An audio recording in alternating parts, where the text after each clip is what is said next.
Assalamu alaikum warahmatullahi wabarakatuh. Please just bear with me for a minute. This is it's a new format, so I'm just trying to make sure that everything is working fine.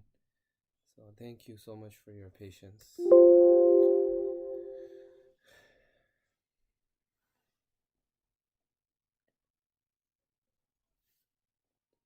And there's a 15-second delay, as I put in there, between what I say and how it's gonna show up on the stream.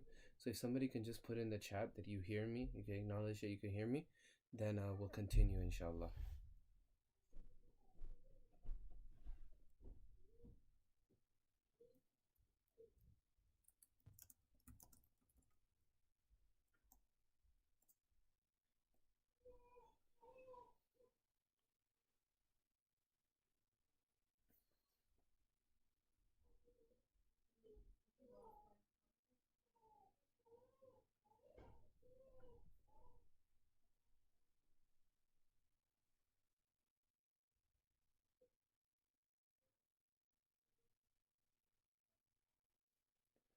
Okay, Jazakallah khaira, Sister Qudsiya. So we'll do is let me just give it 2 more minutes, inshallah. Then we'll get started. Just give a few people some time to come, or let's start by 3:05. The reason being, there's gonna be a lot of information covered today, so I want to give everybody the opportunity to try to be here on time, inshallah. I mean, be here from the beginning. So inshallah, at 3:05, promptly, I'll start, inshallah.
If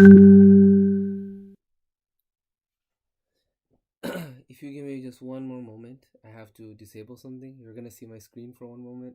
Sorry about that.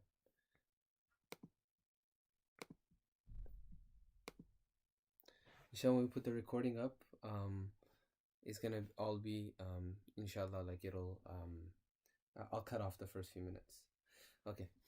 Alhamdulillahi Rabbil Alameen wa salatu wa salamu ala Sayyidil Anbiya wal Mursaleen Habibina wa Habibi Rabbil Alameen amma ba'd. Jazakallah khairah to everybody for joining in this workshop that we have today for fasting and for zakah. Now, as I mentioned in the text, there's gonna be a 15-second delay. So your questions, I would ask that if you put them in the chat, I would have probably moved forward and not seen them till later on, because my voice is gonna come a few seconds later. So what you could do is, if you could save your questions, I'm gonna at the end of each presentation, both fasting and zakah, I'll go ahead and I will give some time for questions. And if not, then if you really think you're gonna forget it, go ahead and type it. But then when I ask for questions, just retype, because like right now I have two computers in front of me. Okay, inshallah. So without further ado, inshallah, today we're going to talk about fasting. And fasting, the virtues of it, we discussed it for weeks and weeks in tafsir. So if a person is interested in the virtues of fasting and the wisdoms of fasting, you can go on our YouTube channel, and on you'll find the link for tafsir on Friday. On Friday we talked a lot about the hikmahs and the blessings that Allah subhanahu wa ta'ala gives a person for fasting. The biggest and most important thing that we can attain through fasting is the pleasure of Allah subhanahu wa ta'ala by becoming people of taqwa, by becoming people who are aware of Allah subhanahu wa ta'ala at all times. Insha'Allah ta'ala, we pray that Allah subhanahu wa ta'ala allows us to achieve that level of connection with Him and that level of taqwa. And however, the reason that we're going over the fiqh of all of these things is because, as we discussed on Friday, again, you could go ahead and listen to that.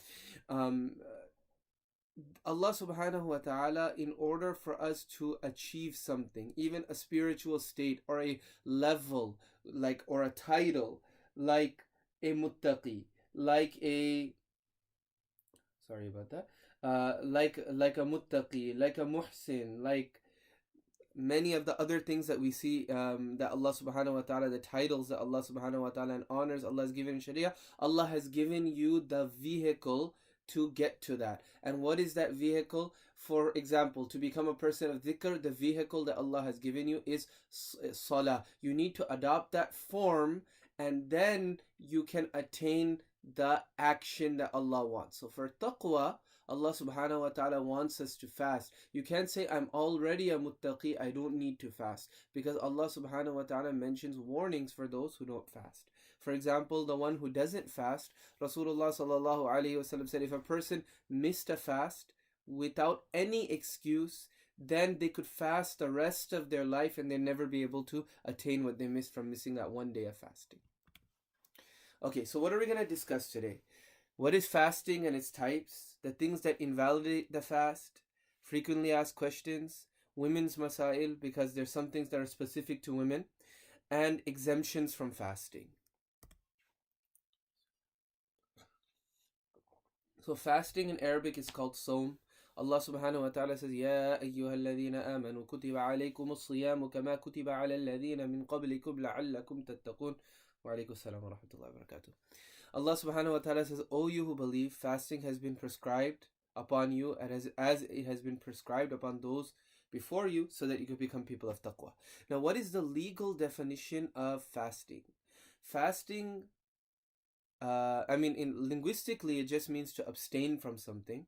But so that's why in some shariahs they would abstain from speaking. If you look in the different tafasir, they'll give you all of these old poems talking about their horse stopping and not moving. That's also called sawm. But the legal definition, the shar'i definition, or the istilahi technical definition of fasting in regards to our deen is to abstain from eating, drinking, and sexual intercourse during daylight hours and we have to add that there must be an intention as well. So if a person doesn't have any intention and they go ahead and they fast for they don't eat for the entire day, yet the intention was lacking, meaning you were just so busy you didn't eat or drink, you won't attain the reward of fasting. As we know, innamal a'malu bin niyat, that actions are based on intention, ay yuthabu bin niyat, that they are rewarded based upon their intention. Okay, so this means from the start of Fajr time to the start of Maghrib time. Okay, this is what daylight hours mean. So not sunrise, but whenever Fajr Salah starts up until Maghrib time. So which calculations should you be used for Fajr? Okay, so you'll use the calculation that's found on the masjid timetable, especially when you use apps. Okay, what's gonna happen is the Maghrib time might be a minute early or so on your app, and the masjid timetable may be a minute late. So I would go ahead and I would follow the masjid timetable. The one thing that I'll say for Fajr, and this is only a personal opinion, and you could do whatever you like to do. Okay, this is a personal opinion. I'm just sharing it, and the reason I'm sharing it is because in Canton, the masajid for this year, they changed their Fajr to match with this calculation. In the apps, you could set different calculation methods: Isna, Ikna, Karachi, Azhar. So the 18 degrees is what's used by the University of Karachi. They use that for Isha and for Fajr. I don't use it for Isha, but personally for starting my fast, I use the 18-degree calculation, which is a little bit earlier. And there's reasons for that. And I could, if anybody's interested, go ahead and ask the question, and I could mention it later on. I don't really want to belabor the point. It's really it's up to you, and you're always safe using the masjid's timetables as well. Okay.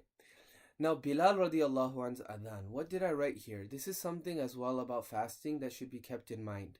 There's a hadith in Abu Dawud in which some people, they become confused. Rasulullah sallallahu alaihi wasallam says, don't let the adhan of Bilal radiallahu anhu fool you. You could go ahead and continue eating. And as I said earlier, that you have to fast from the exact start of Fajr time until Maghrib. So now Bilal radiallahu ta'ala an, what would happen is he would give the adhan. And Rasulullah sallallahu alayhi wasallam said, don't let Bilal's adhan fool you. You could continue eating. So some people, they only look at a portion of this hadith. And because of that, what they do is they feel that, you could be sitting in the masjid and you're eating something, and you may think that, okay, the adhan is going off, I could go ahead and I could finish my meal. Or I just woke up and there's only a few minutes. It doesn't matter if I eat a few minutes over because there's this hadith. However, this will not apply because there's a second part of the hadith. And in that, Nabi sallallahu alayhi wasallam, he said, follow the adhan of Abdullah bin Maktoum radiallahu an. The system at that time was there weren't alarm clocks. So in order to notify people that the time of Fajr was nearing, Rasulullah sallallahu alaihi wasallam would tell Bilal radiallahu an, give the adhan a few minutes before. And if in Muslim Sharif, there's a hadith, I believe it's in Muslim, in which it says that the amount of time that Bilal radiallahu an would call the adhan before was about the time it would take a person to read 50 ayat of Quran. And thereafter, when Fajr time actually entered, so people know, okay, we need to wrap it up, Bilal is giving the adhan, they would, when the time of Fajr entered, Abdullah bin Maktoum radiallahu an, he would go ahead and he would give the adhan, and this would be the adhan for Fajr. You wouldn't be able to eat after that. Okay. Now, fasting in Ramadan is obligatory on who? On every adult, male or female, who is physically and mentally healthy and is not a traveler. Okay? There are some exceptions, and as I mentioned at the beginning, we'll be speaking about women's masail, inshallah. But right now, you could take it as every adult, male or female, which means that they're baligh, and this is a legal definition of an adult, meaning somebody who's reached puberty. So for a male, after having a nocturnal emission, or for a female, after having her first menstrual cycle, and if that doesn't occur, than when you turn 15 Islamic years, which comes out to about 14, 14 years and 9 months on the solar calendar. When you reach that age, even if one of these two things that cause you to become baligh, that cause you to become a mature adult, if neither of these occur, you're still considered to be a mature adult, and everything in the Sharia becomes fard on you. That would be fard on an adult. Okay? So for right now, every adult, meaning a legal baligh adult in Islam, so it could be a 13-year-old, it could be a 12-year-old, adult, male or female, who's physically and mentally healthy and is not a traveler. Okay. So what are the types of fasts? There's 7 types of fasts. There's those fasts that are fard. Okay, these are the fasts of Ramadan. And this includes qada and kaffarah as well, and we'll discuss these later. So if a person doesn't fast in Ramadan, the qada of the fast becomes fard on them. And the kaffarah, one opinion says that it's fard, another says it's wajib. But in terms of the practical nature of something, it needs to, fard and wajib, they're going to be the same. And this is something, I'm going to give you one disclaimer, okay? Everything that we're talking about today, for the most part, I am speaking from the perspective of the Hanafi madhab. But in fasting, there's not too much difference of opinion. When there are a few things, and I'll go ahead, major things, I'll go ahead and I'll mention the different madhahib over there. But the Hanafi madhab, it's a bit easier, and I'm not saying this in a biased manner. I'm just saying in a, it's easier in terms of fasting and in terms of zakah as well. Like I've spoken to scholars, Shafi'i scholars, and they said everybody just uses the Hanafi madhab for zakah because it's just easier. When those major things where there's a difference of opinion, I'll go ahead and I'll mention it. Otherwise, this program would just become really long. And if you have any specific questions, go ahead and inshallah ask me, inshallah. Okay, so in the Hanafi mazhab, there's a difference between fard and wajib. In the other madhahib, wajib and fard are practically the same thing. So in terms of actions, amal, you need to go ahead and you need to do both. Okay, so whether kafara is wajib or kafara, expiation, is fard, it needs to be done. The second is wajib. Wajib is qada of nafil fast and vows. This is according to the Hanafis, and the Malikis as well. According to Shafi'is and Hanbalis, if you break a nafil fast, you don't need to make qada of it. As far as the Hanafi madhab and the Maliki madhab goes, if you break a nafil fast, you have to do qada of it later on. Okay? Doesn't really have to do with Ramadan too much, but it's a point about fasting. Then the sunnah fasting is Ashura. Okay, it's very important to try to, if you can, fast on the day of Ashura, the 10th of Muharram, and the day before and the day after as well. Okay, if you can't, then the day before and the day of. Alright, then recommended. The recommended fasts would be 3 days a month, any 3 days a month. The Ayyam Bid, the 13th, 14th, and 15th, they have a lot of special emphasis. But at the same time, when you look at what the wives of Rasulullah sallallahu alaihi wasallam said, and you'll find a lot of these ahadith in Sahih Muslim, in Kitab al-Sawm, the conclusion is that any day of the week that you fast, if you fast with the intention that I'm trying to follow the sunnah, it'll be okay. Alright? But Rasulullah ﷺ would fast 3 days a month. Sometimes at the beginning, sometimes in the middle, sometimes at the end. And he would encourage different sahabis, different things. Okay? Mondays and Thursdays and the 6 days of Shawwal. Okay, makruh tahrimi. Makruh tahrimi are those fasts that are prohibitively disliked. It's prohibitively disliked to fast on the day of Eid and on the days of Tashriq, meaning the 11th, 12th, and 13th of Dhul Hijjah. So the 3 days after Eid al-Adha, or Bakrid as we say. Makruh tanzihi, it's a formatting error over there, sorry about that. Makruh tanzihi, it's makruh tanzihi to fast on Friday or Saturday alone. Friday, it says that in most of the books, but this only means if a person feels that there's a special virtue for fasting on Friday.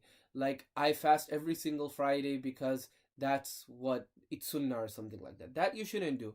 However, there's no harm in fasting on a Friday randomly. If you wake up, especially in the winter time, you feel like it's easy for me to fast. And we establish this from the hadith of Abdullah bin Mas'ud radiallahu anh. He said, most Jumas I would see Nabi sallallahu alayhi wasallam fasting.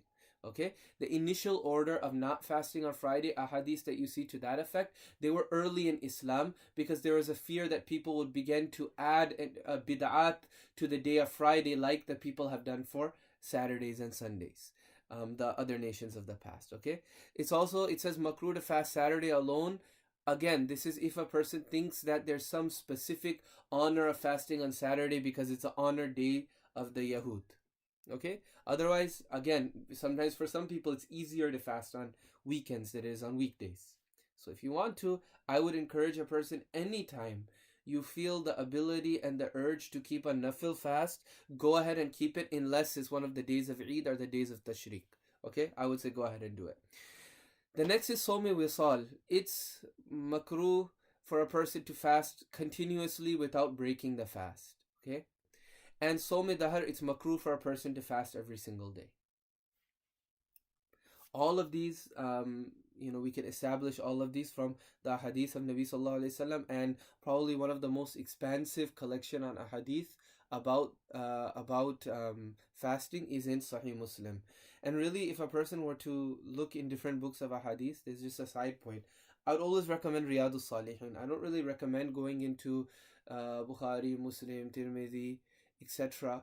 The reason being because each of the authors had a different goal in writing the book. Like Imam Bukhari's book, it's very difficult to find anything. Like you'll find a hadith about Hajj in the chapters of marriage. Why? Because Imam Bukhari, he had a very specific goal in mind and he had a very specific method in mind.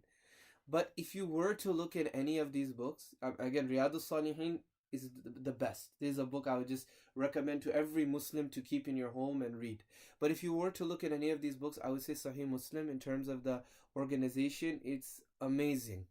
And it's really, really good. So with the guidance of a scholar, if you wanted to look through Kitab al-Sawm, whatever, go ahead and look. Yeah, there are some things that will still confuse you, maybe, but the organization is amazing in that book. So, and Imam Muslim, he did a amazing job. So even what scholars say is, in terms of the siha and in terms of the status of the book, Imam Bukhari's book is higher than Muslim's. When in terms of organization, the book of Imam Muslim and the ease of use, Imam Muslim's book is better. Okay, so if anybody's interested in additional details, you can go ahead and look.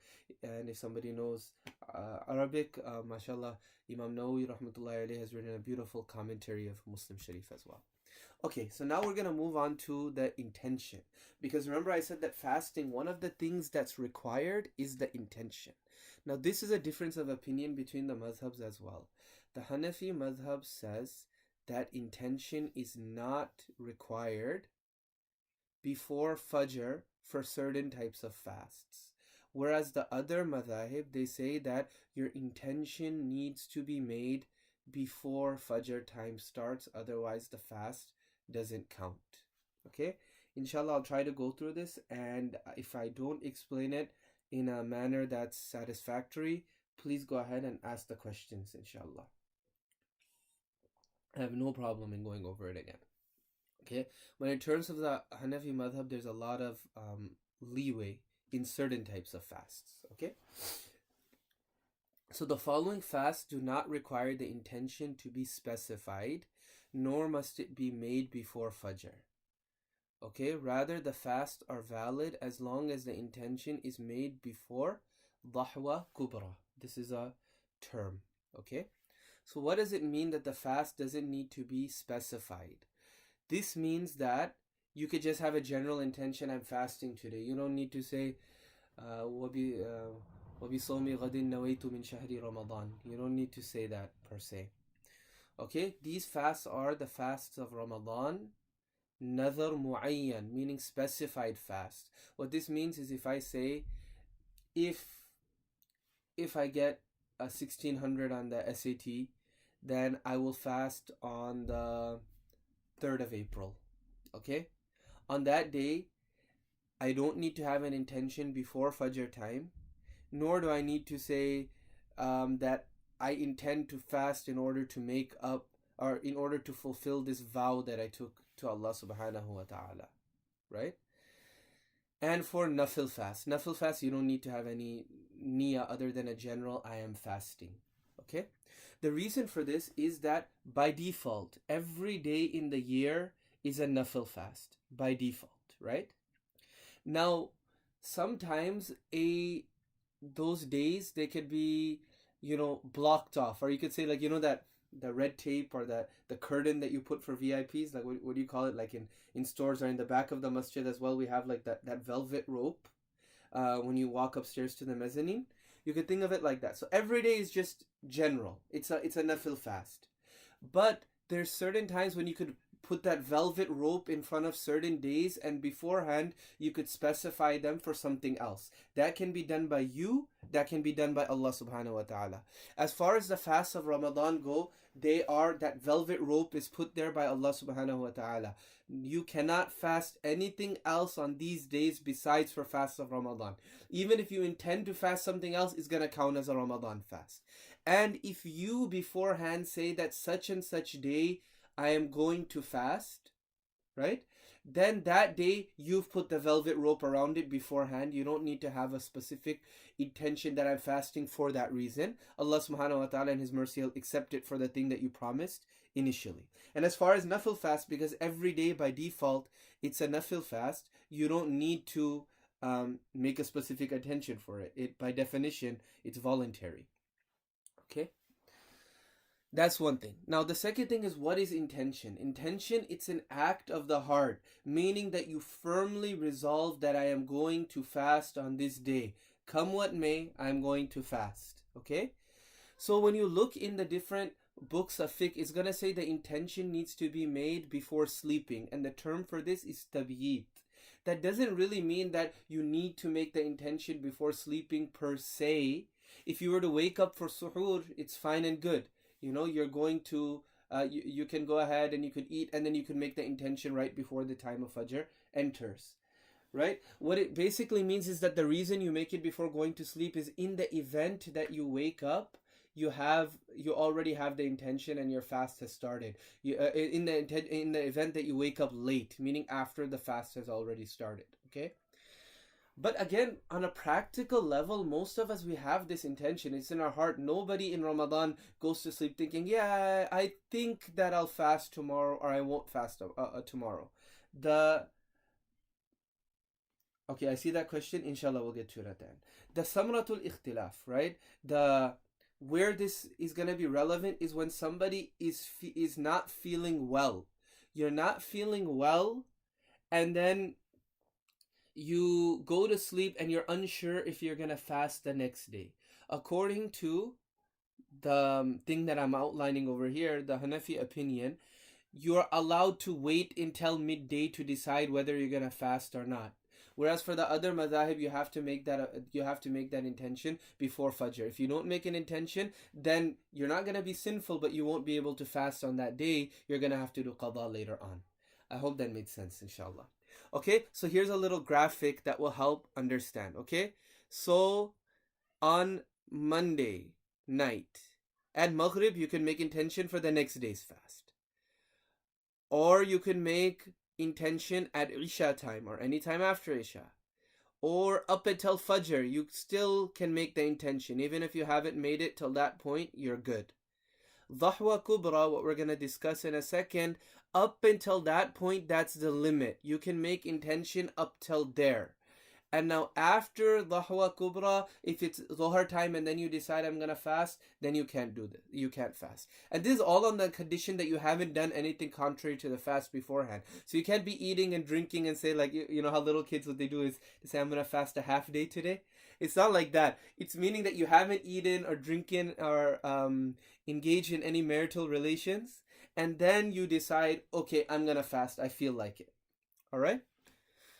So now, what is Dhahwa Kubra? It's the term for exact midday. It's the midpoint before the start of Fajr Salah and sunset, which is Maghrib. So here's an example. Fajr is at 5 a.m. Maghrib is at 9 p.m. and sunrise is at 6 a.m. So when would Dahwa Kubra be? I will give you 30 seconds because my voice is gonna come a bit late, right? And then you could go ahead and you could put it in the chat if you have an answer.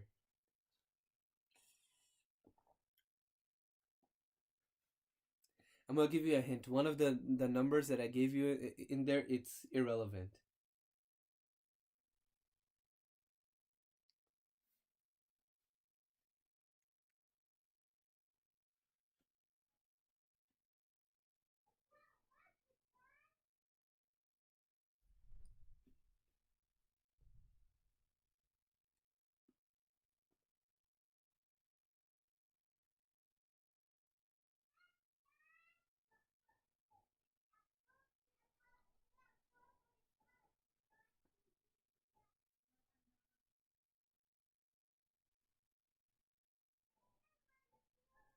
Okay. If nobody wants to give the answer, what you're gonna do is you're gonna take the time of Fajr Salah, which is 5 a.m., and you're gonna see how many hours there are until 9 p.m. Right? So I think when it should be 16, right? Yeah, there's 16 hours between that. So what you're gonna do is divide 16 by half, which is 8. And yep, Brother Khurram got it. At 1 p.m. Yep, so what you're gonna do is 5 o'clock to 9 o'clock, that's 16 hours. Divide that in half. Now you have 8 hours. So you add 8 hours to the start of Fajr time. So that's 1 p.m. Up until then, you could decide whether you're gonna fast or not. Right? Inshallah, that made a bit of sense. Okay. The next thing is mufsidat as-sawm. The term mufsidat as-sawm, what that means is the invalidators of the fast. Okay, so what are the criteria? If you see this graphic here, and if there's a doctor here, you could correct me on the terms later on. I hope that this diagram is accurate.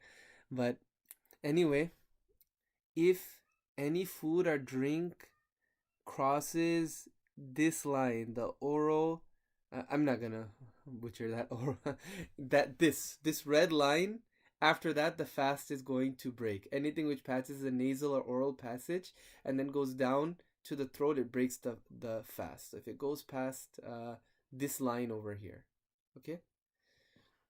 It's funny, just a side note.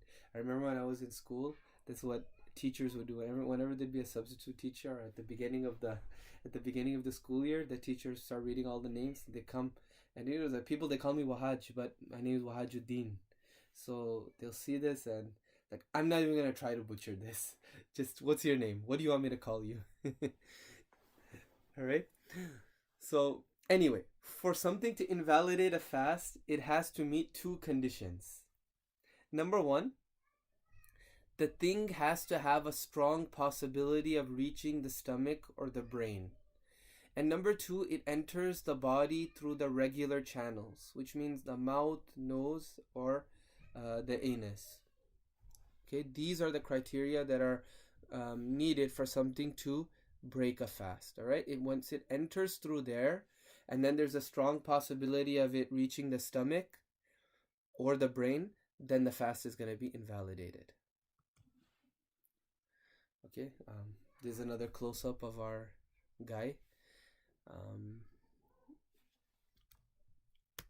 All right, so now the invalidators of the fast are of two types. One is they require a qada, which is makeup. So the word for qada is the word for makeup in Arabic is qada, only, or Urdu will say khaza, right? Kaza or khaza. All right. So requiring a qada only, or they require qada only and a kaffarah, which is an expiation. So depending on what's done to break the fast, you're going to fall in one of these two categories. Along with that, there's two more categories that are commonly thought to invalidate the fast, but in reality they don't. And you could divide those things into two categories as well. Number one, it's not disliked at all, or it is disliked. So in either case, for this down here, your fast isn't going to break, but depending on what it is that you did, it either might be totally fine or it might be disliked, makruh. Okay, so what are those things in which only qada is required? The general principle to keep in mind here: if a person eats or drinks accidentally while conscious, and this is important, okay, while conscious that they were fasting, their fast will break, and they will have to do qada only. All right, they won't have to do kaffarah. They're just gonna have to make up that day. And there's a difference between being conscious of something and doing it accidentally and forgetting something. So, you can, you there's a lot of things that you could do by accident. That doesn't mean that it doesn't affect you in the dunya and in terms of sharia as well. Meaning, like, you may not intend um to go to the bathroom before salah, but you end up going, right? um well, okay, your wudu still broke, right? Whether, no matter what your intention was, you were conscious that, actually, that's not a good example. I had an example in mind. Inshallah, I'll come back to this in a moment, okay? But the general thing is, if you're conscious of something, if you're conscious of it and you realize your fast has broken, but then there's no sin, but if you forgetfully do it, if you forgetfully eat or drink, like you don't realize you're fasting at the time, then your fast is gonna your fast will still count. It won't break. Okay.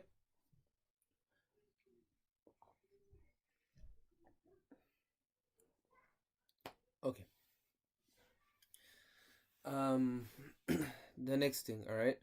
Eating or drinking. So these are some things that cause just qada to come. Eating or drinking because one thought maghrib entered, but in reality it didn't. Yeah, this was the example I was gonna give you, right? Like, if you thought it was, it was maghrib time, or you acts. Let's say you were conscious of the fact that you were praying, right? You're consciously praying maghrib salah, but you didn't realize that the time hadn't started. When you find out later on, what you're going to do is you're going to have to make up the maghrib salah because you didn't pray it on time. There's no sin on you, but, like, let's say that you're traveling and you look at the wrong time, like your phone, it didn't update, so it didn't give you the time of the place that you're in, so you ended up praying early. Again, there's no sin, but you're gonna have to make it up later on, even though this was it was because why? Because you consciously you prayed and you knew what you were doing. Okay. Now, anyways, eating or drinking because one thought maghrib entered, but in reality it didn't. So over here, you consciously ate, right? You knew you were fasting and you ate. Yeah, but so you know that you ate, it wasn't forgetful. So what you're gonna have to do is you're gonna have to do qada later on. There's no sin though. Again, eating or drinking because one doubted that fajr entered. You think that the fajr time hasn't started, but in reality it did. So over here, you're also going to you're also gonna have to do qada later on. Okay, eating or drinking forgetfully. At that point, your fast hasn't broken, but then thinking that the fast is broken, which leads to deliberately eating and drinking again. And this time you're consciously eating and drinking. So over here, what's gonna happen is your fast breaks, but there's only qada because it wasn't malicious or anything. It was a complete misunderstanding. Okay, so what are things that go through the mouth and throat that cause qada? Swallowing a pebble or other items that are not usually eaten. This is going to invalidate your fast. And the pebble is just an example. This means intentionally, okay? If these things, like, you intentionally try to eat them. All right? Then swallowing toothpaste or mouthwash. Look, using toothpaste, it's not going to break your fast. But if you end up swallowing it, then it will break your fast. So you have to be careful. Deliberately swallowing vomit that is more than a mouthful. I bolded it when I made this slide, and then later on what happened was I made a whole thing about it. So don't worry about the bolding. The thing is, it's just something that people have a misconception about. So we'll get back to it, inshallah. The next is self-induced vomiting. That breaks your fast. If it's more than a mouthful. Again, we'll get to this term, more than a mouthful, in a little while. All right, after that, accidentally swallowing water while rinsing the mouth. Okay, this will break the fast, meaning you actually realize that you swallowed water. Like you meant to spit it out, but then you ended up swallowing quite a bit. But after you spit, when you make kulli, when you rinse the mouth, what happens is there's some wetness that remains in your mouth. Okay, if you vomit just a minute or two before Maghrib, okay, we'll bring this question up again too, inshallah, in the question section. All right. Accidentally swallowing water while rinsing the mouth. So that what happens after you rinse the mouth, sometimes there's traces of water that's gonna remain in your mouth. Like you're gonna feel some wetness. That's not gonna invalidate your fast. That's just gonna get stuck inside of your. That's gonna mix with your saliva, and that's just. There's no way to rinse your mouth without some traces of wetness remaining. But those are just traces. It's not gonna invalidate the fast. And being forced to break one's fast, you have to make up the fast later on. Even there's no sin, but if you're forced to break it, you still have to make up the fast. This is according to all the different schools of thought. Okay, things that enter through the nose. Water used to clean the nose for wudu or ghusl, like you overdo it, you go and pull it all the way in, and then it goes up and then it goes down into your throat. It reaches the throat. This is going to invalidate the fast. Inhaling medicine into the nostrils, this also invalidates the fast, and I'll have a solution for you at the end too, inshallah. Inhaling smoke intentionally on the condition that it's not to benefit or comfort the body, this will break the fast. Okay, by benefit, I mean, the reason I put comfort here is cigarettes, as we'll see, it doesn't have any nutritional value for somebody. But when you smoke a cigarette, it comforts the body because a person is usually addicted to it when they're smoking. So now there's gonna be some additional penalty over there. But like I don't know, like if they put what do you call it? Incense, agarbatti. If you lit the agarbatti and for whatever reason you went right in front of it and then you inhaled it, then you'd have to do a qada. Okay. Other things that require only qada. One is using a suppository, and the other is ejaculation that occurs due to kissing or touching or other type of excitement, but there's no intercourse. This would result in qada only. Alright, so now we're going to speak about what is kaffarah, because we're going to talk about those things that are qada and kaffarah only. Okay. Actually, I'm going to take a minute here before we get into kaffarah. Let me answer the questions that have come so far. Okay. If a person has a medical condition and has been advised by the physician not to fast, what should be done? Thanks. Okay, this is a good question, and you should follow your physician's advice. One thing I would advise in this case, though, is speak to a pious Muslim physician that you know, and there's no shortage of that in probably any city in America. There's no shortage of Muslim doctors. Speak to them because they simultaneously understand the importance of the fast, and they'll keep that in mind when advising you what to do. Okay. Ashraf, if you vomit just a minute or two before Maghrib, does it break the fast? This is gonna come up, but it depends if the vomit is intentional or not. If you unintentionally if you unintentionally vomit, no matter how much you do, it's not gonna break the fast. Okay. Now, if you intentionally were to force yourself, like you put your finger in your throat and you cause yourself to fast, even if it's a minute or two before Maghrib, it's gonna break the fast. It's not gonna be kaffarah, but you'll have to make up the fast later on. If you remember in tafsir, I had mentioned one little principle. Allah subhanahu wa ta'ala, there's certain things that He wants from us in every condition. In every case, Allah subhanahu wa ta'ala wants it from us. But at the same time, He takes our ease into consideration. So for example, Allah in all cases, He wants us to pray salah. In all cases, Allah subhanahu wa ta'ala, He wants us to pray salah. But Allah makes it easy for us based on, okay, if you can't stand, then you could sit. If you can't sit, then you'll go ahead and you'll lay down and pray salah. Or if a person, Allah, in all cases, Allah wants us to fast. And He wants us to fast for that entire time, from Fajr time until sunset. But what Allah subhanahu wa ta'ala will do, He accommodates us. There's a whole section about rulings for expecting and weaning mothers. Inshallah, we'll come to that later on. Okay? But what Allah subhanahu wa ta'ala does is He allows a person who's traveling or is sick to fast that entire required time at a later time. If you're walking past someone who's smoking and accidentally inhales, it won't break your fast. It's just completely unintentional, and it's something that you can't control.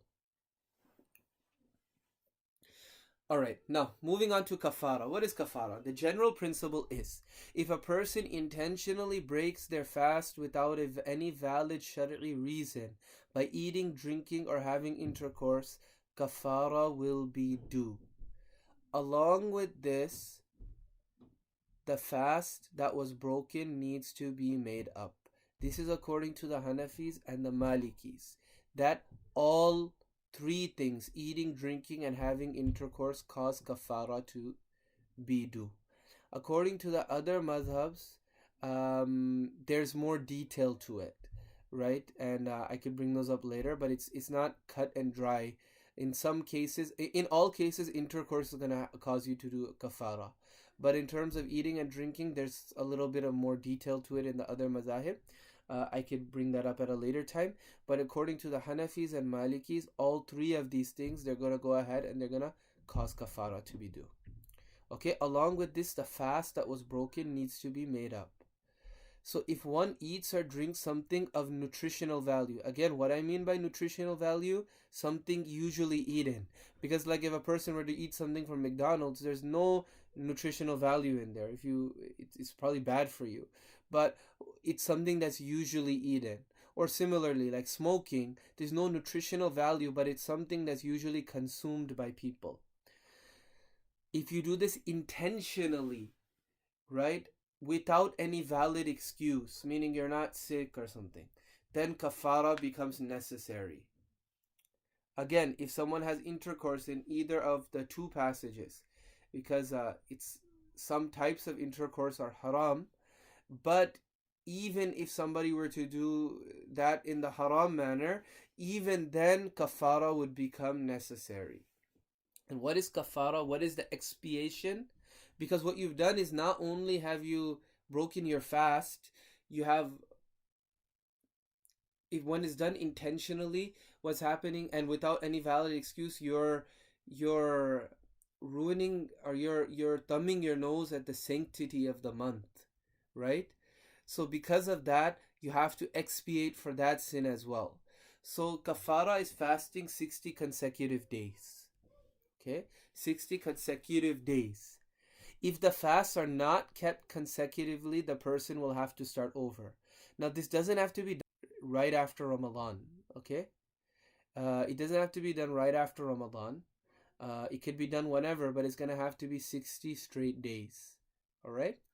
And you would do your qada fast beforehand. So in total, you're going to have to do 61 fasts. Now, this qada, it's not going to have to be attached with this kafara.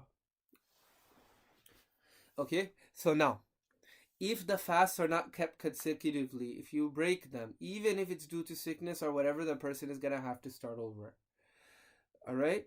But there's one exception. If a woman's menstruation starts during these days, due to which she's not able to fast, meaning she's not allowed to fast, right?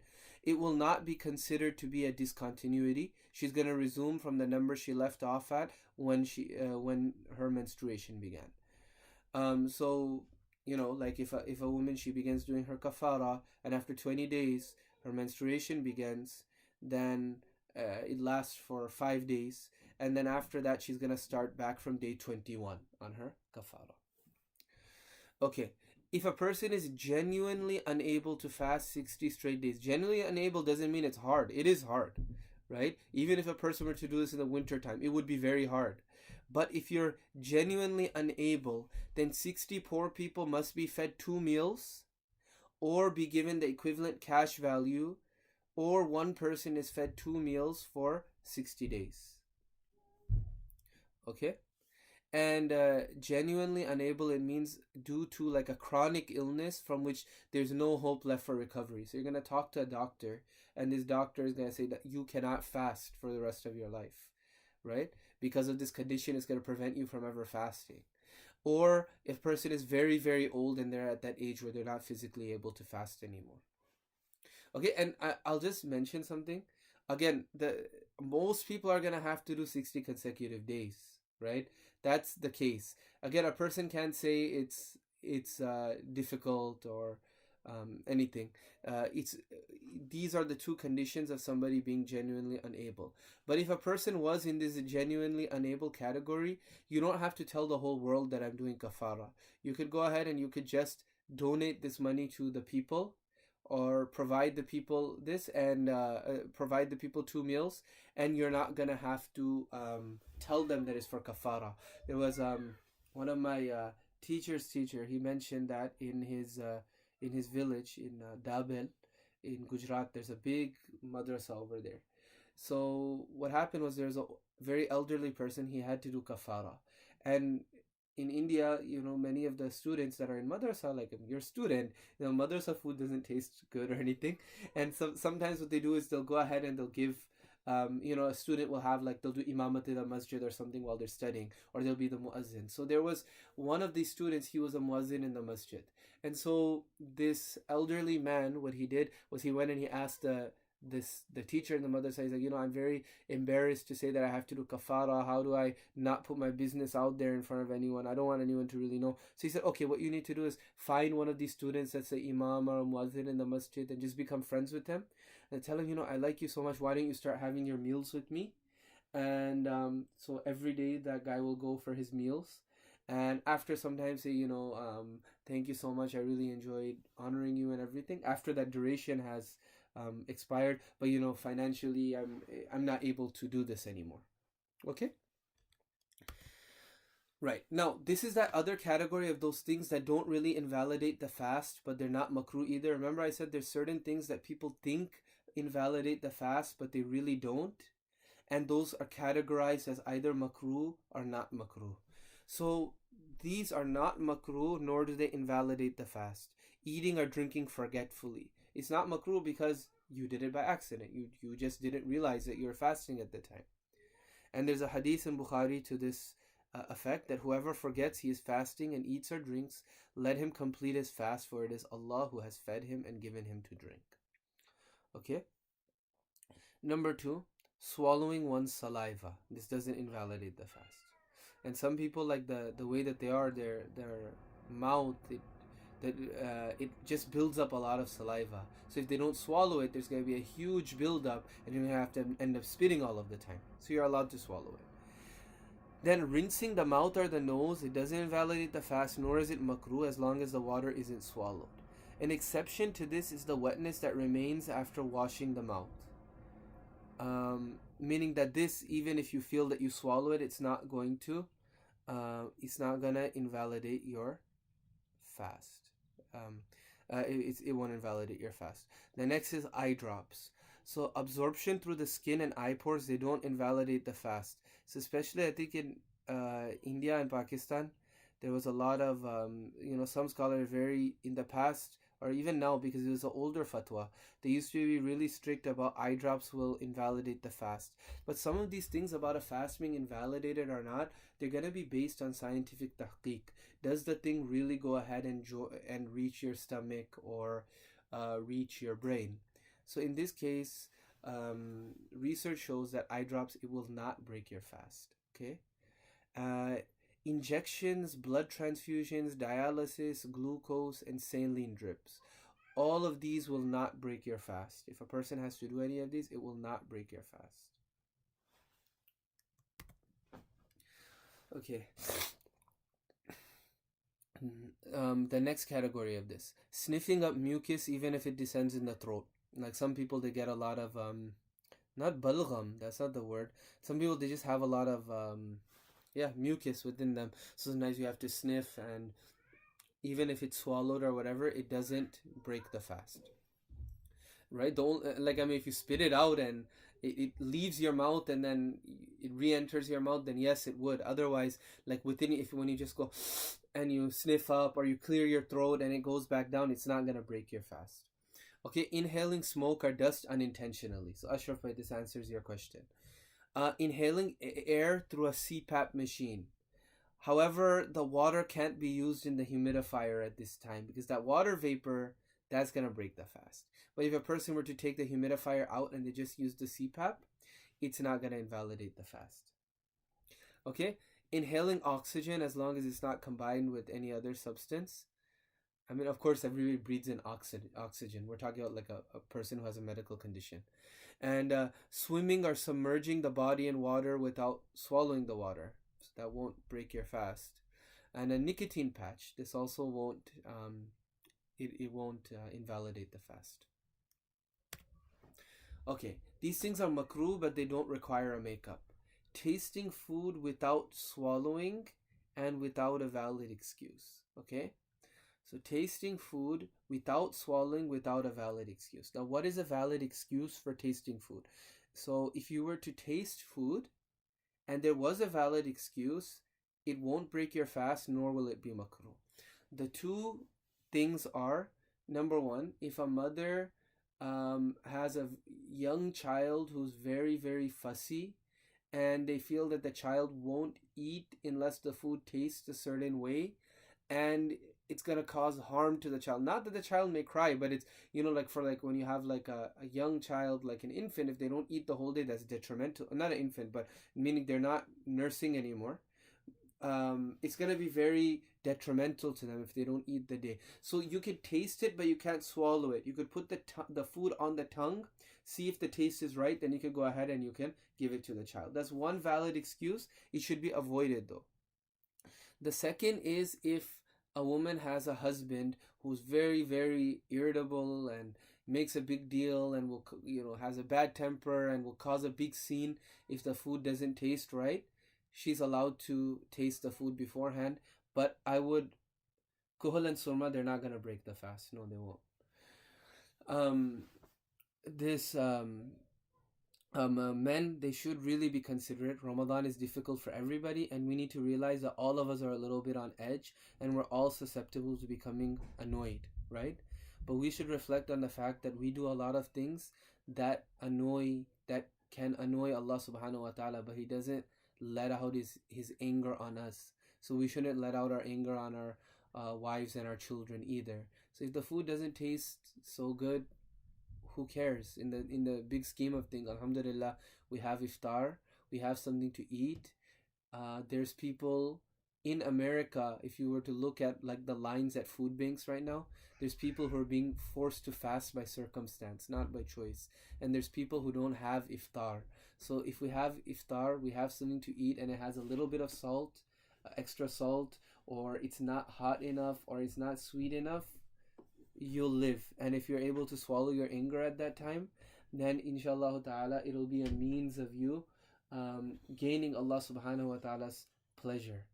Okay, so we really Ramadan, if it's hard for us, it's hard for our wives as well, because we might have to go, this is for a person who for a stay-at-home mom, and okay, maybe the dad has to go to work, the wife has to be home and fast all day with children, which all of us can see right now in the social distancing period is not easy at all.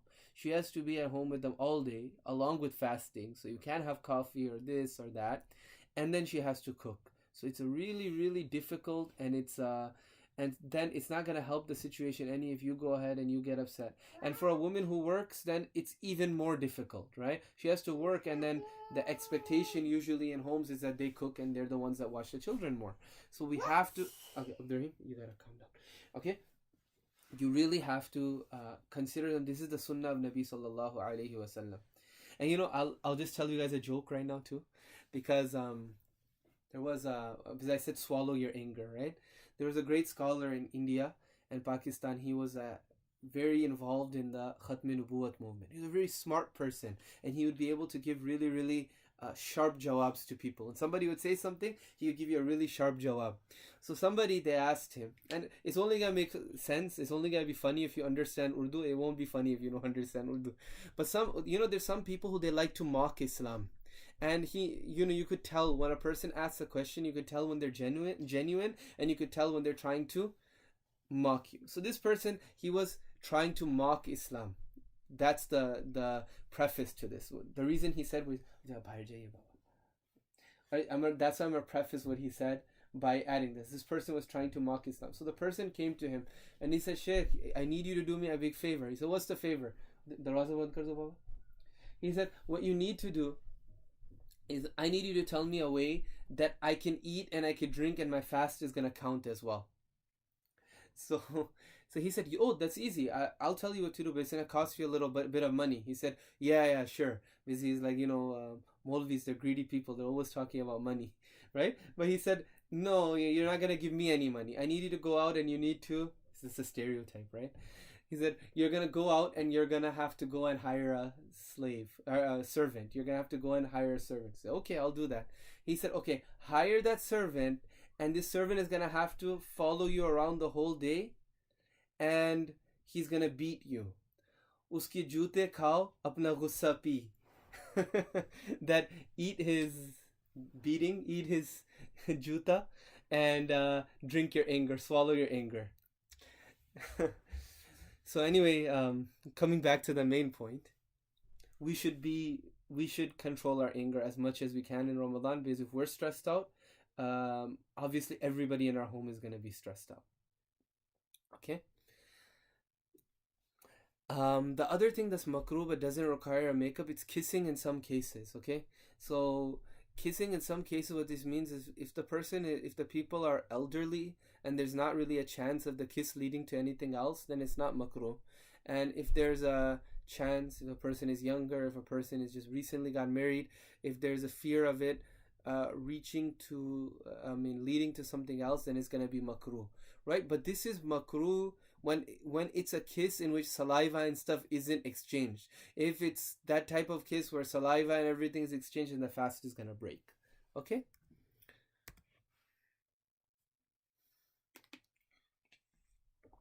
This next category that I'm bringing up is you start the day not fasting. There's a category of people, they're required to do something called imsak. Imsak means that you start the day not fasting, but it's wajib to fast for the remainder of the day. What are those? If somebody breaks the fast, whether accidental, on purpose, or under coercion, fine, your fast at that moment has broken, but maybe I could have categorized it better. But khair, your fast is broken, but it's still wajib to fast for the remainder of the day. Unless you're sick or something. Number 2, a traveler arrives to his or her place of residence and was not fasting during the journey. Now after you reach, it becomes wajib to fast the rest of the day. Number 3, a woman's menstruation or postnatal bleeding, nifas, hayd and nifas, they end. Meaning they end during the middle of the day, they have to fast the rest of the day. Or a child becomes an adult either by puberty or by age. Okay, another thing that I forgot, something that people think may break the fast, is if a person has a nocturnal emission, wet dream, it won't break the fast. Okay, frequently asked questions. After we go through these, if you have more questions, go ahead and we'll leave some time for that. And then we'll have a break as well. Okay, vomiting. Fasting does not break by non-deliberate vomiting. No matter how much it is, your fast in and of itself, it doesn't break. Yes, it's another matter if you feel so sick that you need to eat something or drink something. That's a different matter. Then the fast will break and you'll have to do qada, right? But if you vomit, that in and of itself, as long as it was unintentional, is not going to affect the validity of your fast. Number 2, deliberately vomiting less than a mouthful does not break the fast. Okay? Just keep these terms in mind, and we'll go over what vomiting a mouthful means. Because in the books of fiqh, it says mala al-fam. Again and again, that's what it means. It literally is translated as a mouthful. Okay?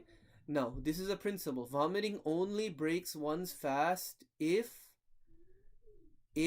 one's, or unintentional vomiting only breaks one's fast if one swallows the vomit down the throat. Meaning it came up and it's more than a mouthful, and then you go ahead and you swallow it back down intentionally.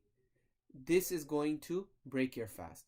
And the other thing is if a person vomits a mouthful intentionally. Now this term vomiting a mouthful, it means the amount which one cannot restrain without great difficulty. So sometimes you eat or you burp or whatever and you feel something come up your throat, like there's like a burning, and you taste that, and then you go ahead and you swallow it back down, right? That is not considered to be a mouthful because it took you no effort in order to stop that from exiting the mouth. Even if that were to come up and even if you went ahead and spit it out, it's not going to affect your fast, right? But if a person were to vomit, a lot of vomit is going to come out, like when you feel like you're about to heave and it comes up and you restrain yourself and then you swallow it, then it'll break your fast. Otherwise, if you were to spit it out, again, the action of vomiting in and of itself won't break your fast. But if you feel sick afterwards, then you can break the fast. Okay? No, even if a person were to intentionally vomit, if the fast is broken by vomiting, then only qada is necessary. There's no kaffarah. Okay. Now, these are some other questions. A little vomit came up my throat, but it went back down itself. Does my fast break? What do you guys think? Go ahead and I'll give 60 seconds. For all three of these questions, go ahead and you can number them 1, 2, 3. Can I swallow bits of food that are stuck between my teeth? Do eye drops break the fast?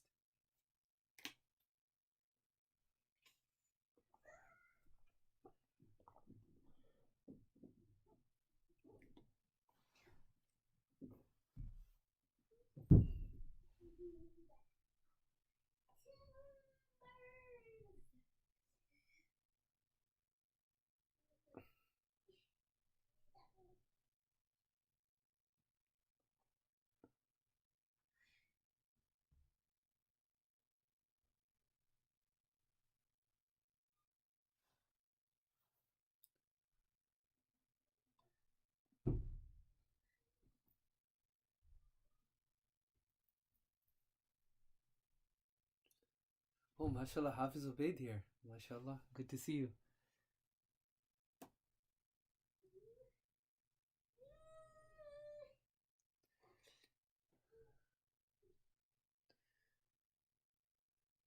Okay, so I'm gonna go ahead and I'm gonna try to answer these questions now. Okay, they're coming in on the chat right now. All right. So, number one, a little vomit came up my throat but went back down itself. Does this break my fast? No, it does not. Number two, can I swallow bits of food that are stuck between my teeth from suhoor? Yes, you can, as long as it's not bigger than a chickpea, and that's rare that it's gonna be that big, right? Is if you go ahead and if you swallow these, as long as you didn't take it out of your mouth and look at it and then eat it, as long as it's still within your mouth and you go ahead and swallow it, it's not gonna affect your fast. Okay? Do eye drops break the fast? And surma and kuhul? No, they're not gonna break the fast. Okay? Nasal spray. Now this is another question, especially when it comes to allergy season, right? Using a nasal spray, it's gonna break the fast. Okay, but what's the solution? I mean, the first solution would be, because usually these nasal sprays, you use them, once a day, and they last for 24 hours, like Nasacort, Flonase. So you could use them at iftar time, or you could use them at suhoor time. And I would recommend, maybe just doing it before you go to sleep. Because if you're saying you're going to do it at suhoor time and you end up not waking up for suhoor, then you might be miserable the whole day. So if you do it before you go to sleep, inshallah, that effect will last for 24 hours, right? But a solution is, if you ask a doctor if the same medicine can be applied by a Q-tip to the inner lining of the nose, this will prevent, because there's not just allergy medications that go in the nose, right? There's some other medications that are used as well. If you ask a doctor if the same medicine can be used, applied by a Q-tip to the inner lining of the nose, it'll prevent medication from going beyond the nasal tissue and the fast will remain intact. Okay? Dental work. Technically, in and of itself, dental work, it's not going to invalidate the fast. but it's only as long as water or blood or toothpaste or the other things that they use, polish or all of that, they aren't swallowed. And there's an extremely high likelihood that they are going to be swallowed. So naturally, it's very hard to avoid.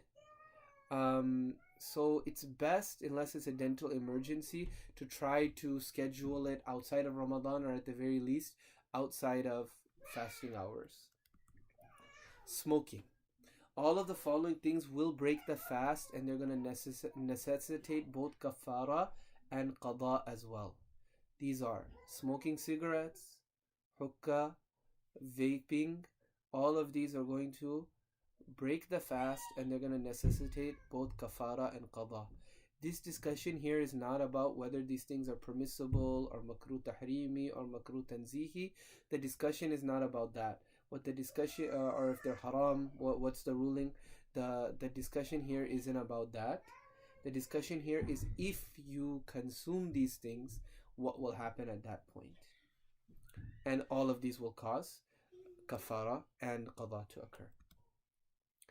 Okay, an inhaler. Using an inhaler during the fast will break the fast, and it will result in qada only. There won't be any kafara. Now, if a person is temporarily going through, like, a stage or a sickness in which they can't fast without using the inhaler, like they're gonna have to use it several times a day, but otherwise they're able to fast otherwise, then he or she should try to fast, and if they end up using the inhaler, make qada when they recover.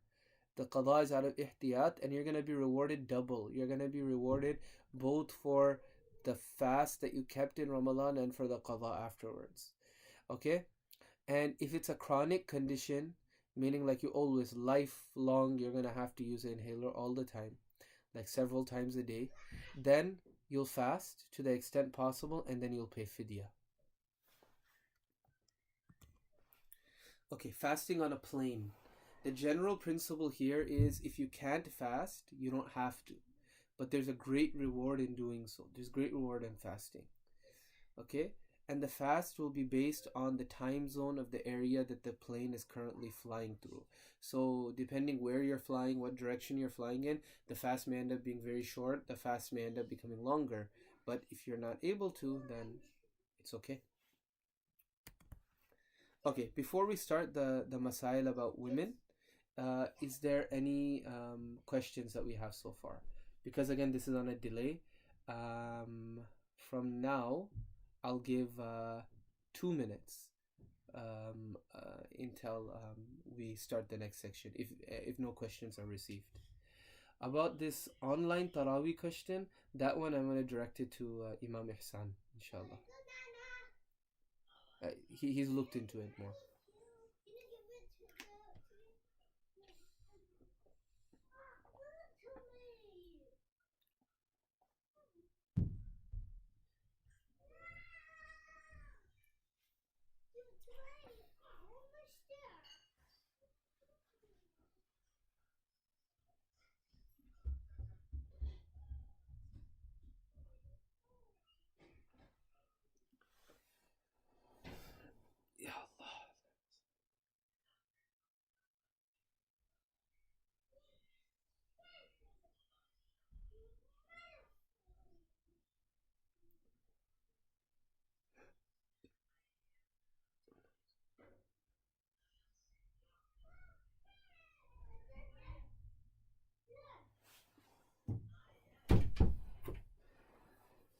And I apologize for the noise in the background. I mean, I think everybody understands how it is right now, doing all these programs from home.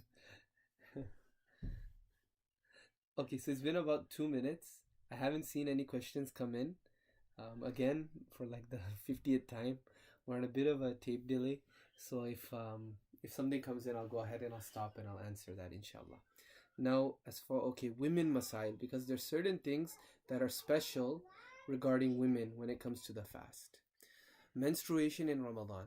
Sayyidah Aisha radiallahu ta'ala anha, she reported that we passed through this, meaning a period of menstruation, and we were ordered to complete the fast later, but we were not ordered to complete the prayers, meaning make up the prayers. And this is a general principle. If when a woman goes through menstruation, If it affects her fasting, she's going to have to fast those days later on. And um if she's never going to have to make up the prayers that she misses, though, because that would be very difficult. Okay, three situations that a woman may be in. Number one, the month of Ramadan starts and she's in a state of menstruation. She may eat in such a way that no fasting person sees her eating. Okay? Number two, menstruation starts during the day, meaning she was fasting and then it starts in the middle of the day. She must eat in such a way that no fasting person sees her eating. So what this means is, and even for number one, I don't know why I put may. It should have been must. It's not correct to refrain from eating to resemble one who's fasting, right? Like if a person says, I'm not going to eat, period, even when nobody is around because everybody else is fasting right now and I feel weird about it, you have to eat something. Okay? Number three, menstruation stops during the day. Now this goes back to our previous slide that we had. You must conduct yourself like a fasting person and abstain from eating, drinking, and intimacy for the rest of the day. This is called imsak. Okay? Pregnant and nursing women. So this is Sister Peace. This is your question here. Okay? A woman who's pregnant or nursing and fears that either her health or her child's health will be endangered by fasting, will be excused from fasting on that day, and will have to do qada later on.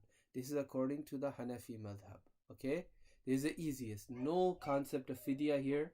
You're just going to go ahead and you're going to fast. Right? The reason I'm putting the other madhab is because there's a big misunderstanding. And I get these questions all the time. So I went and I looked in the different ones. I looked up the rulings. Some people think that you just give fidya and you're not going to have to do qada. That's not the case. According to all the madhahib, in all cases, qada is going to be due for a nursing or a pregnant woman. But the Hanafis say only qada. Shafi'is and Hanbali madhabs, they say that both qada and fidya is due for both. A woman who's pregnant or nursing. For both of them, if they don't end up fasting, they have to do qada and they have to give fidya later on. And the Maliki madhab says that fidya is due along with fasting for a nursing woman, but a pregnant woman will do qada only. So whichever of these that you follow, you can go ahead and you can act upon that. Now the fear that is going to affect your health or your child's health, what is it going to be based upon? Past experience, an obvious sign of potential harm, or the opinion of a pious Muslim physician. Okay? And again, like, when it says to a child's health, this also means their development, because there's nothing better for a child than their mother's milk, right? Than the breast milk. There's nothing better than that. Like formula is not as good as the mother's milk. So if the mother feels like her supply is going to be so adversely affected that she won't be able to feed the child, give them enough milk, and then they haven't planned ahead by pumping and freezing and all of that stuff, then that would be an excuse for not fasting. But again, it would be good to run it by a physician. One other thing that I'll say, just as an advice for our sisters and our brothers as well, is I don't know about the different cultures, but I could speak about Hyderabadi culture.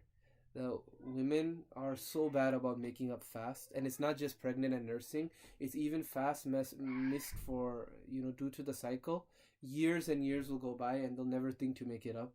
Only time they think about making it up is maybe before going to Hajj or something. And I'm saying this, I thought maybe it's just my family, but I got married and I've seen it with other people, with other friends. For whatever reason, there's no emphasis. So we need to emphasize. Women, mothers, tell your daughters right when the cycle begins, tell them you need to make these up in Shawwal. Go ahead and make them up. Okay? Get in a habit of making them up early, right? Go ahead and make them up on the weekend or on holidays or whatever, but make them up in the winter time. But go ahead and make them up. Otherwise, they just build, and then you end up having a few children, and now you have over 100 fasts due on you, right? And then it becomes like an insurmountable challenge.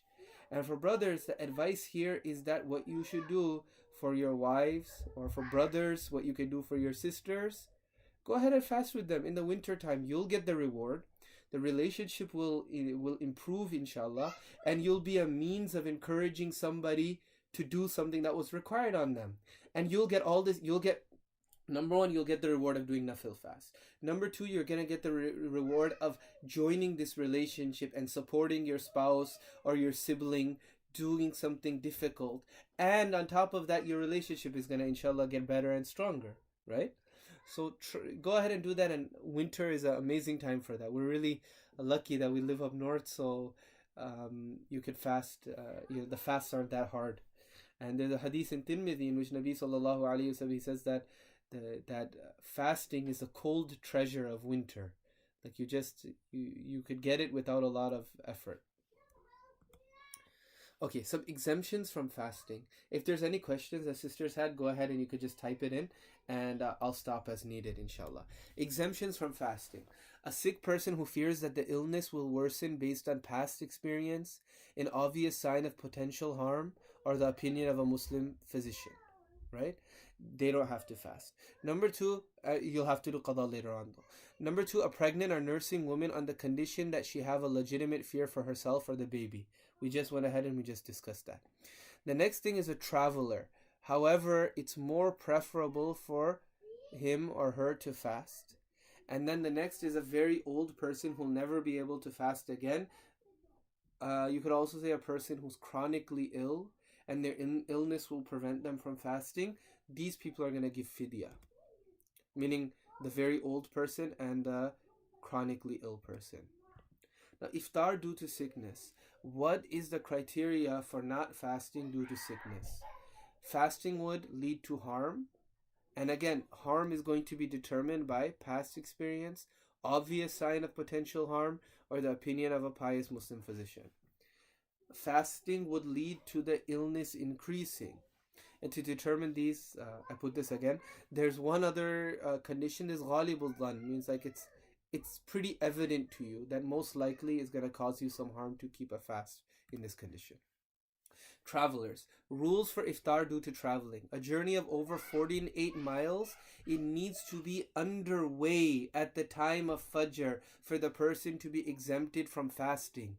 The mere intention that I'm going to travel later on in the day, that's not enough to allow you to be exempted from fasting, because nothing certain, like there's nothing pakka that's occurred that's made your journey start. You don't have to go the whole 48 miles, but you need to at least leave your city or be out of your city for you to be exempted from fasting due to traveling. Tabyid for iftar is not allowed. So you're not allowed to go to sleep and say, yeah, I'm going to travel anyway tomorrow, so I'm not going to fast. I intend not to fast tomorrow due to traveling. You have to go ahead and start the fast. Now, if it becomes unbearable during the fast, you're allowed to break it. You're going to have to do qada only. You won't do kaffarah, but it's better to try to finish up the fast. There's a lot of things can happen. You might have the intention, I'm going to travel, and then the flight gets delayed or whatever, and it's after iftar time that it leaves. So there's many situations. So as I said again, the day needs to be started as a traveler. Okay. Now, is it more virtuous for a traveler to fast or not? Imam Abu Hanifa, Imam Malik, Imam Shafi'i, they all say it's more virtuous to fast for a traveler if it won't cause undue hardship.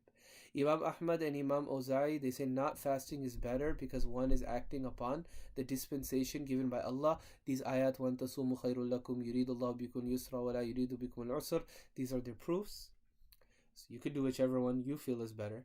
Some Sahabis, they had the opinion that it was wajib to do iftar based on this hadith, لَيْسَ مِنَ الْبِرِّ الصِّيَامُ فِي السَّفَرِ. And what's interesting about this hadith is actually somebody asked Rasulullah sallallahu alaihi wasallam in a different dialect, and in that dialect they would switch some of the letters. So what Rasulullah sallallahu alaihi wasallam did was, he didn't, the way that is written here, he didn't answer like this. He answered according to the dialect of the person who asked. Okay.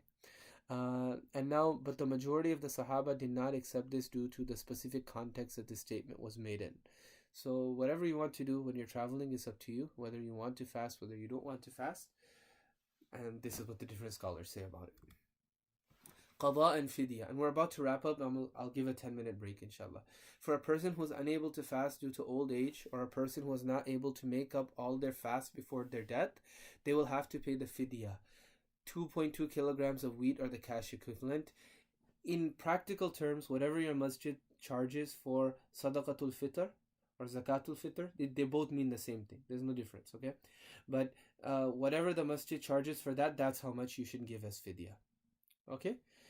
If a person breaks a fast due to a valid excuse and passes away before having the chance to make up the days missed, it's not mandatory to pay fidya for these days. What do I mean is, let's say that a person, they don't fast the entire Ramadan because they were traveling, and then they reach back on Eid day to their hometown, and unfortunately they suffer something, and after 10 days they go ahead and they pass away, right?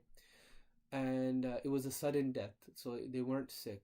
So now what happens is, fidya is only gonna have to be paid by his or her warasa, by their inheritors. Fidya will only have to be paid for 10 days. Why? Because the person didn't live for the full 30 days after Ramadan, so there was no potential for them to even complete the fast. So only the days in which there was a potential for this person to do qada, fidya is due for those days, and for the other days it's not due. Okay? When making up fasts, they don't have to be performed consecutively. So do as much as you can, or have a system and go ahead and try to do it. Or wait until the winter time, or try to do one a month, or try to do them on, the Sunnah fast days. Okay, you're not gonna make a double intention. You're just gonna make the intention of qada, but it just allows you to have a pattern in your mind, so it's not done in a haphazard manner. But if you want to do it randomly, that's fine too. Just keep track of it. Okay, a person performing a nafil fast can break it without any excuse, according to one opinion. You're gonna have to do qada later though, according to Hanafis and Malikis, right? But entertaining guests is a valid excuse for the host and the guest. So even like this thing, what these 2 points they mean is, a person performing a fast, they could break it without any excuse, but according to the other opinion, it's sinful to go ahead and break the fast, a nafil fast. But a valid excuse, the threshold is very low when it comes to a nafil fast, not fard fast. So for a nafil fast, entertaining guests, like you have a guest, they come over and they're gonna feel bad if you're not eating, then you don't have to tell them that you're fasting. You can just go ahead and eat and make up the fast later.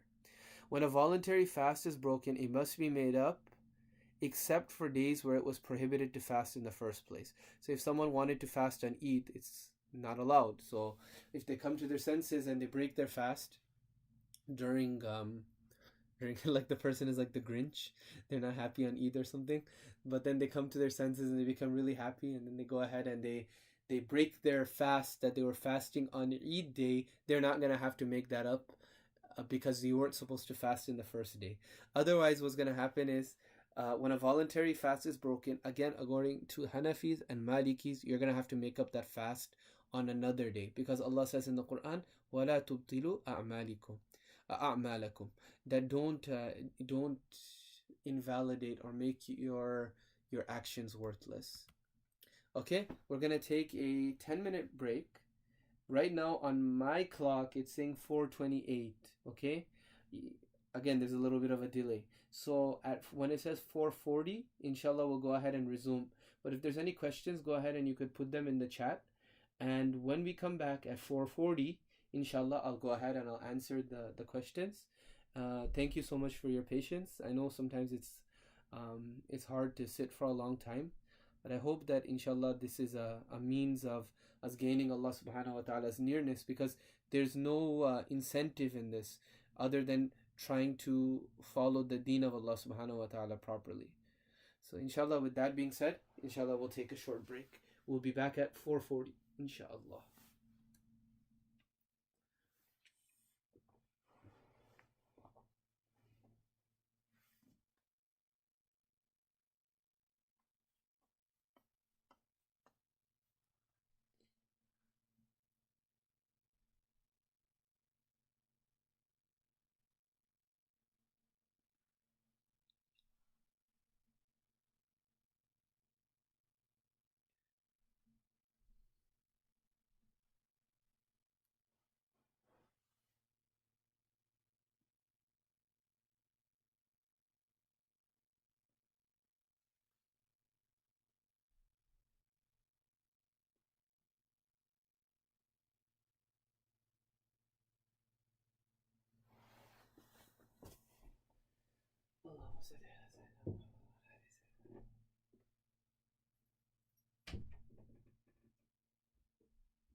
Assalamu alaikum wa rahmatullah.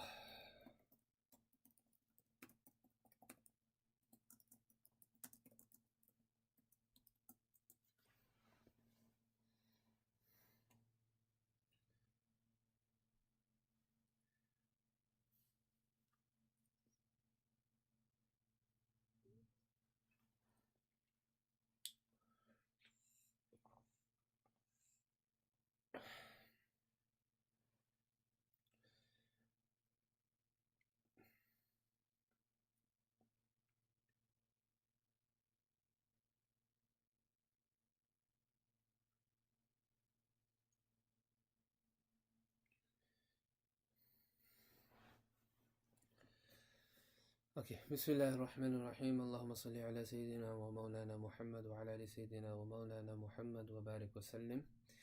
Inshallah ta'ala, we're going to get started with the zakat portion of today.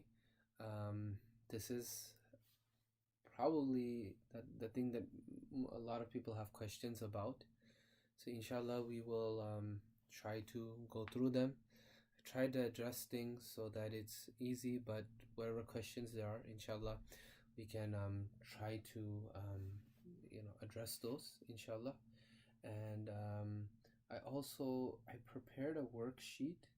Let me I'm using two computers right now. Let me try to see how I can get it on here, inshallah. And by the end, I will try to, inshallah, get it to you, inshallah, and I'll put it in the chat. Okay. If you just give me one moment, let me just work on that worksheet, and if you give me 1 second, I will have it for you. Or okay, I'll get it in the middle, inshallah. Okay. Bismillahir Rahmanir Rahim. Allahumma salli ala Sayyidina Muhammad wa ala Sayyidina Muhammad wa barik wa sallim. Okay. What is zakah? So we're gonna kind of go through what, why, when, how, those common questions that are asked about anything. Okay, what is zakah? The literal definition of zakah is to purify something. A person's wealth is purified by giving zakah. And throughout the Quran, Allah subhanahu wa ta'ala, He orders us, Aqimu salah wa atu zakah. Aqimu salah wa atu zakah. Give zakah. And warnings are given for those who do not give zakah. For example, وَالَّذِينَ يَكْنِزُونَ الذَّهَبَ وَالْفِضَّةَ وَلَا يُنْفِقُونَها فِي سَبِيلِ اللَّهِ فَبَشِّرْهُمْ بِعَذَابٍ أَلِيمٍ. That there'll be punishment for a person who hoards wealth and doesn't give it in zakah. And in the hadith, it says that wealth will come as a serpent and attack the person on the day of judgment and say that ana maluka, ana kanzuka, that I'm your wealth, I'm your treasure that you hoarded and you didn't give to other people. Okay, and in Surah Ali Imran as well, ولا يحسبن الذين يبخلون بما آتاهم الله من فضله هو خير لهم. Don't think those who are greedy in regards to those things that Allah subhanahu wa ta'ala has given to them out of His fadl and His grace are better than you. بل هو شر لهم. They're worse off than you. They're worse off. سيطوقون ما بخلوا به يوم القيامة, because Allah subhanahu wa ta'ala will take their wealth and He'll make it like a collar, like in when you see those old I don't know, like movies or something, you see like those people who are taken to the gallows, or they're made to wear something where their hands and their neck are all tied together and it's closed and it's locked together. The wealth will be like that for them on the day of judgment. سيطوقون ما بخلوا به يوم القيامة ولله ميراث السماوات والأرض والله بما تعملون خبير. That Allah subhanahu wa ta'ala, to Him belongs the inheritance of the heavens and the earth, meaning everything is really Allah subhanahu wa ta'ala. So whatever is left over, after we all pass away, it's still, in reality, it all belongs to Allah subhanahu wa ta'ala. وَلِلَّهِ مِيرَاثُ السَّمَاوَاتِ وَالْأَرْضِ وَاللَّهُ بِمَا تَعْمَلُونَ خَبِيرٌ. Allah knows what you're doing. So this is something we need to realize, that by giving zakah, we're not hurting ourselves. We're not decreasing our wealth. We need to have enough faith in Allah subhanahu wa ta'ala that we go ahead and we give zakah wholeheartedly, happily. Sheikh Abul Hassan Ali Nadwi rahmatullahi alayh, he mentions an incident when it was during colonial India. And Sheikh Abul Hassan Ali Nadwi, or people in India, they call him Alimia, great scholar, and alhamdulillah, one of my hifz teachers, very close with him because he studied there in Nadwa. But Sheikh Abul Hasan Ali Nadwi, if you want to understand like how amazing he was as a scholar, as an Indian, the books that he's written in Arabic for Arabic instruction, they're used in some Arab schools. They're used to teach Arabic language. That's how proficient he was in the language. And if you read his writings, subhanallah, very great thinker, and very forward looking, and just a great man. When he passed away, subhanallah, they prayed janaza al ghaib in the Haramain Sharifain, in both Makkah and Medina, on the 27th night of Ramadan. They prayed janaza al ghaib for Sheikh Abul Hasan Ali Nadwi when he passed away, and he passed away in India. And even once when he was young, he was in Medina, and or maybe it was Makkah. He was in the Haramain Sharifain, and during the khutbah, all of a sudden, he began to cry and cry and cry. This is when he was a young man. So somebody asked him, "Why are you crying?" So he said that, "I never thought in my life that I would see the Imam of the Haram give a khutbah and then quote me, refer to one of my books and say that so and so Abu Hasan Ali Nadwi, this is what he writes in his book." And I know I'm going on a tangent, but it's worth saying, because what we need to understand the value of the ulama and how many great people this ummah has been blessed with. Sometimes there's a stereotype that if you can't do anything, you go to madrasa. Like they say, like if you can't do anything, then you teach, and if you can't teach, then you teach gym, right? No offense to any gym teacher. I'm just saying people say these types of things, right? Or if you can't do anything, kuch kaam ka nahi hai, to okay, we'll have him do his. We'll have them go to madrasa. Alhamdulillah, that's not the the thought here. In America is very different. It's considered a thing of honor for your child to do these things. But in general, we should understand that really we want the best and the brightest. Like I had to go to IAGD's Hifz graduation recently, and this is what I said, that if our Hifz madrasas, if they're good, it should inspire children to go on and want to study more. And so I asked all of the teachers in that school, Mufti Rabbani and Mawlana Imad and all of those, so before going to Hifz, did you ever plan on studying further and becoming alim and becoming a scholar? Everybody said no. But that time when you're learning the Quran, it should be a gateway to a person wanting to gain further knowledge, or at least getting an appreciation for knowledge, for dini knowledge. So this is something that's very important. But anyway, Shaykh Abu Hasan Nadwi, what I was saying too was that he was the only son. So his mother, she said to him that, I wished that, and he was very close with his mom. His mom said that, I wished that Allah subhanahu wa ta'ala would have given me 100 sons so that they could do the work of deen. But He's only given me one. So I need you to do the work of 100. And if you look at the impact that he had on the world, you'll say that he did the one man, he did the work of 1,000 people, because his work wasn't restricted to where he was. His work wasn't restricted to just India. The effects of it were felt in the Arab world. In the Western world, we use his works as well, for both in terms of for thinking and appreciating his thoughts, and at the same time learning the Arabic language, etc. Like that book Qasasun Nabiyyin, famous book, is written by him. Okay, so now, anyway, why did I bring him up? The reason I brought him up was because he said that this was in the time he passed away in 1999, but he lived during colonial India as well. So one of the British administrators knew him, and he said to him that, you know what, I want to tell you something interesting. He said, what?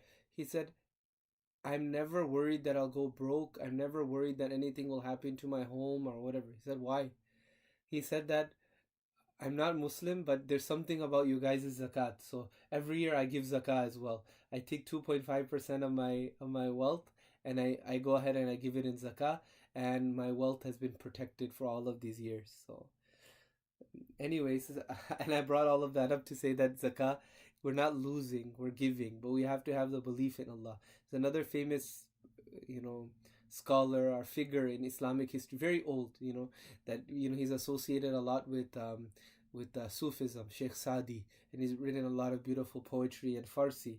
But he says that I searched the entire world for two people, but I've never found these two people.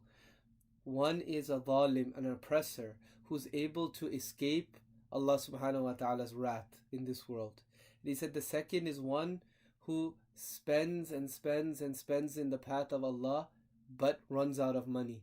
I've never found any of these two people. So this is something that we should try to do, inshallah. Now, another meaning of zakah is growth. Zakah brings barakah into your wealth, which is actual growth. Because when you actually grow, when you get barakah in your wealth, that's what makes your wealth go longer. That's something that we really need to remember. We shouldn't ask Allah, oh, give me a lot. We ask, oh Allah, give me a lot of barakah. And if barakah entails you getting a lot, that's great. Otherwise, you see people who are very rich and very wealthy in terms of their paycheck, they may be living check to check. Like athletes, there's a study, not a study, it was a report that came out. There's one player on the Portland Trailblazers, there was a CJ McCollum. He said that he believes like 60 to 70% of NBA players, they live paycheck to paycheck, and now they're panicking because of the coronavirus pandemic. The NBA has been canceled, so from May 15th, players are not going to be paid, so they're panicking. Why? Because they might have a lot of wealth in terms of the bank account or in terms of their checks, but there's not barakah in there, right? So we ask Allah subhanahu wa ta'ala always for, oh Allah, increase us in barakah, however that is. Along with that, you don't necessarily make a long dua for a long life. You make dua for a long life with barakah and afiyah, a long life that allows you to continuously obey Allah subhanahu wa ta'ala and get nearer to Him. Otherwise, having a long life and committing sins throughout that life, is worse off. Okay. The next thing is, what is the legal Shari'i definition of zakah? Zakah is the transfer of ownership of a portion of wealth specified by the lawgiver, Allah subhanahu wa ta'ala. This word shari', sometimes it refers to Nabi sallallahu alaihi wasallam, can refer to Allah subhanahu wa ta'ala as well. He is the one who gives laws to a particular person with its intention.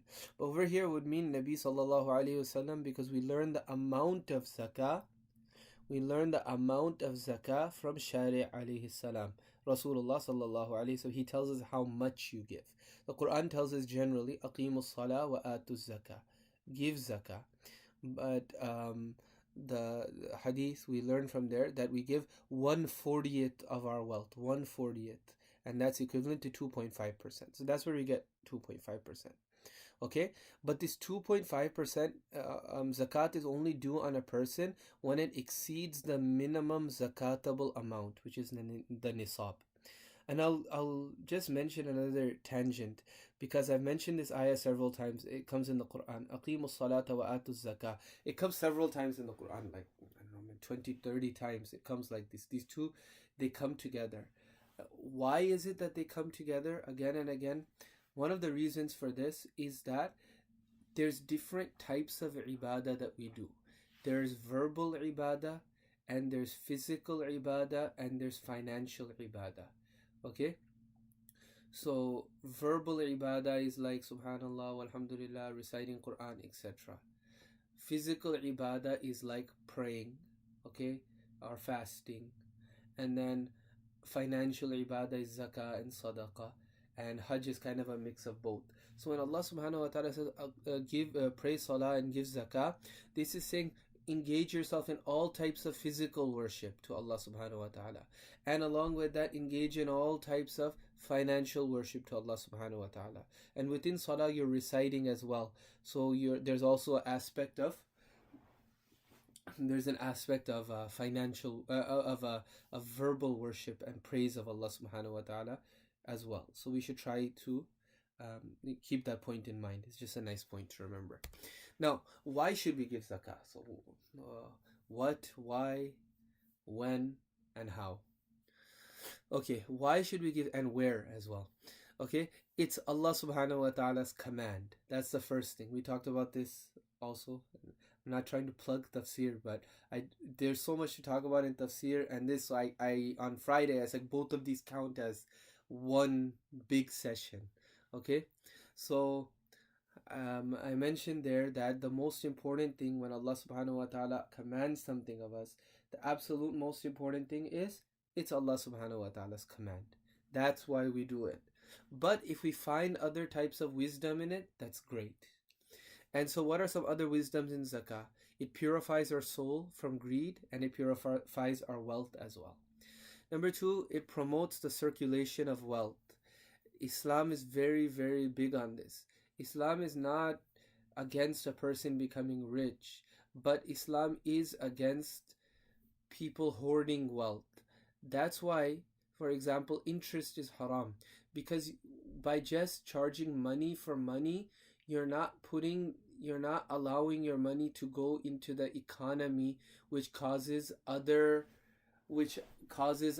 people to benefit and other wealth to be spread. So for example, if you say I want money for money, that's not allowed in Deen. But if you put money into something, meaning between the two monies, you have money on one end and you have money in the other, but in the middle you put something, you put an investment, you invest in a company or in a factory or whatever, what you're allowing is that when money is invested in a business or a product or whatever, other people are benefiting. Other people's, are able to get money. Other jobs are created. People are able to gain salaries, etc. So Islam, it promotes circulation of wealth rather than hoarding it in certain places. All right? Of course, we should save some, but hoarding and saving are two different things. The next is the right of the needy. Okay, this is another reason we should give zakah. And after that, it helps to deal with income inequality. And this, it goes with promotes the circulation of wealth. Okay, what items are zakatable? It's just a made-up word, I guess, but I've read it in enough places to just use it myself. What items are zakatable? Cash, gold, silver, property for resale, business, and inventory for resale or business inventory, both of these. Okay, and I'll go into detail about that, inshallah. Livestock. So if you have a farm, I'm not going to discuss this, unfortunately, today.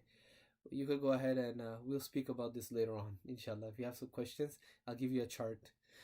And agricultural produce. Again, we're not going to discuss this. If you have a farm and those types of things, talk to me on the side, inshallah. Retirement packages like a 401k, there's IRA, there's a Roth IRA. Social Security, there's not going to be zakat on, but 401k, Roth IRA, regular IRA. If there's anything else, you could point it out to me. Stocks. I didn't put this cryptocurrency too. There's a question about cryptocurrency, whether zakat is due or not. Inshallah, I'll bring it up at the end. Okay, what is zakat not due on? Zakat is not due on jewelry besides gold and silver. Meaning, if you have diamonds, okay, or emeralds or pearls, you don't have to give zakah on these.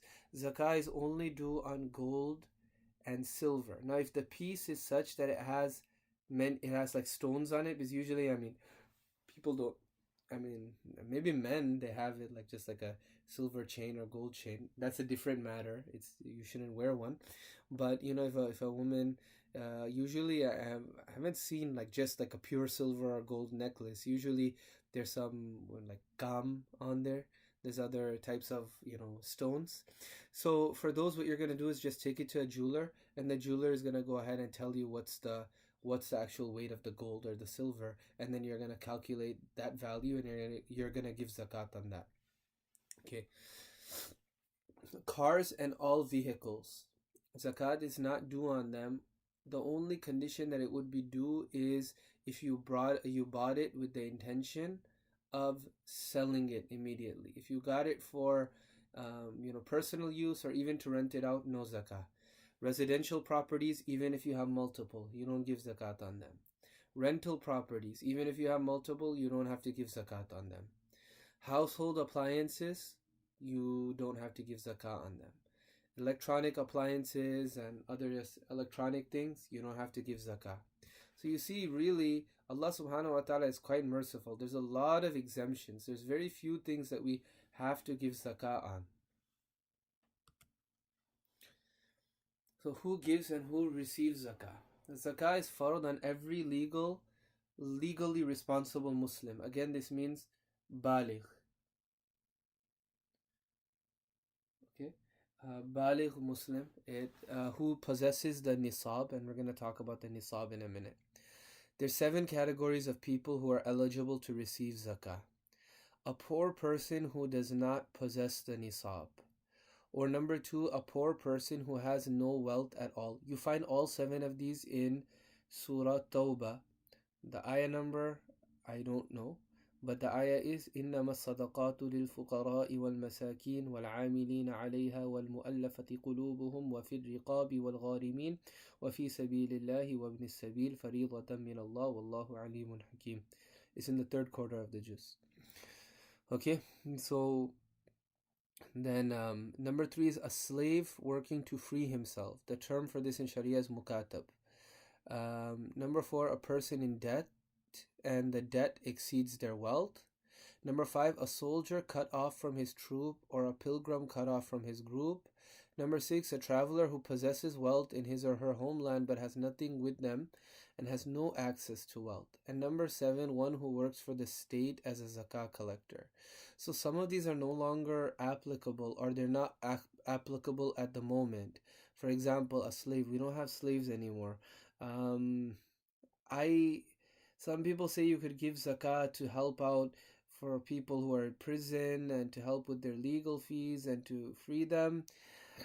I don't know.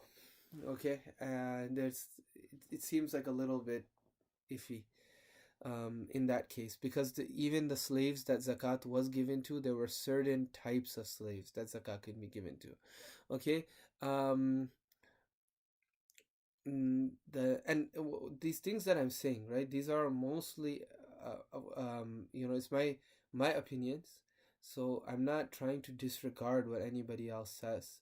I'm just trying to give you general knowledge. Even at the end, inshallah, when you have this worksheet, it's not meant, it's just a framework for you to set to go by, and after that, if you choose to use it, then inshallah it'll help you out, and if it doesn't, then that's okay.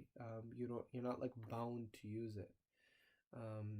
Okay, I got the worksheet now. That's why I'm gonna just get it for you. Just give me 1 second. That's a good question. We'll come to it. Oh yeah, the income you do have to, and we'll get to it, inshallah. This is a worksheet over here. This link is to a worksheet. It'll probably be better if you put it in an Excel sheet, and then you could do the auto calculate, but I just wanted to have something ready for today. And after that, inshallah, you can make adjustments as needed. This question we're going to get to: how do we pay rental property income? How do you calculate it? All right, so now a person in debt, person in debt, those people always receive zakah. Soldier, they always receive zakah. Traveler, one who works for the state as a zakah collector. The condition was for a state. So some Islamic organizations, they use the zakah and they pay their overhead fees, or they pay the people, employees. I'm not comfortable with it, and maybe some scholars have said it's okay, but personally I'm not. Can we give zakat to non-Muslims? Good question. No. Sadaqah can be given to anyone. Zakat must be given to Muslims, as we'll come to. But good question.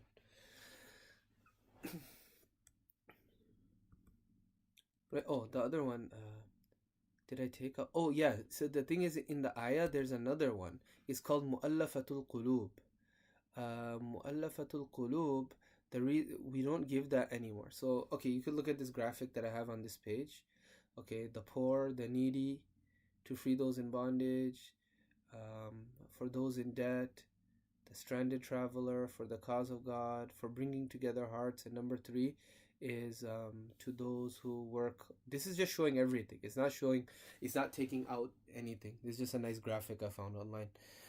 But okay, number 4, in the Quran it says mu'allafatul qulub, but I didn't mention that. The reason for this is it's just another interesting thing, and we should know about our Islamic history.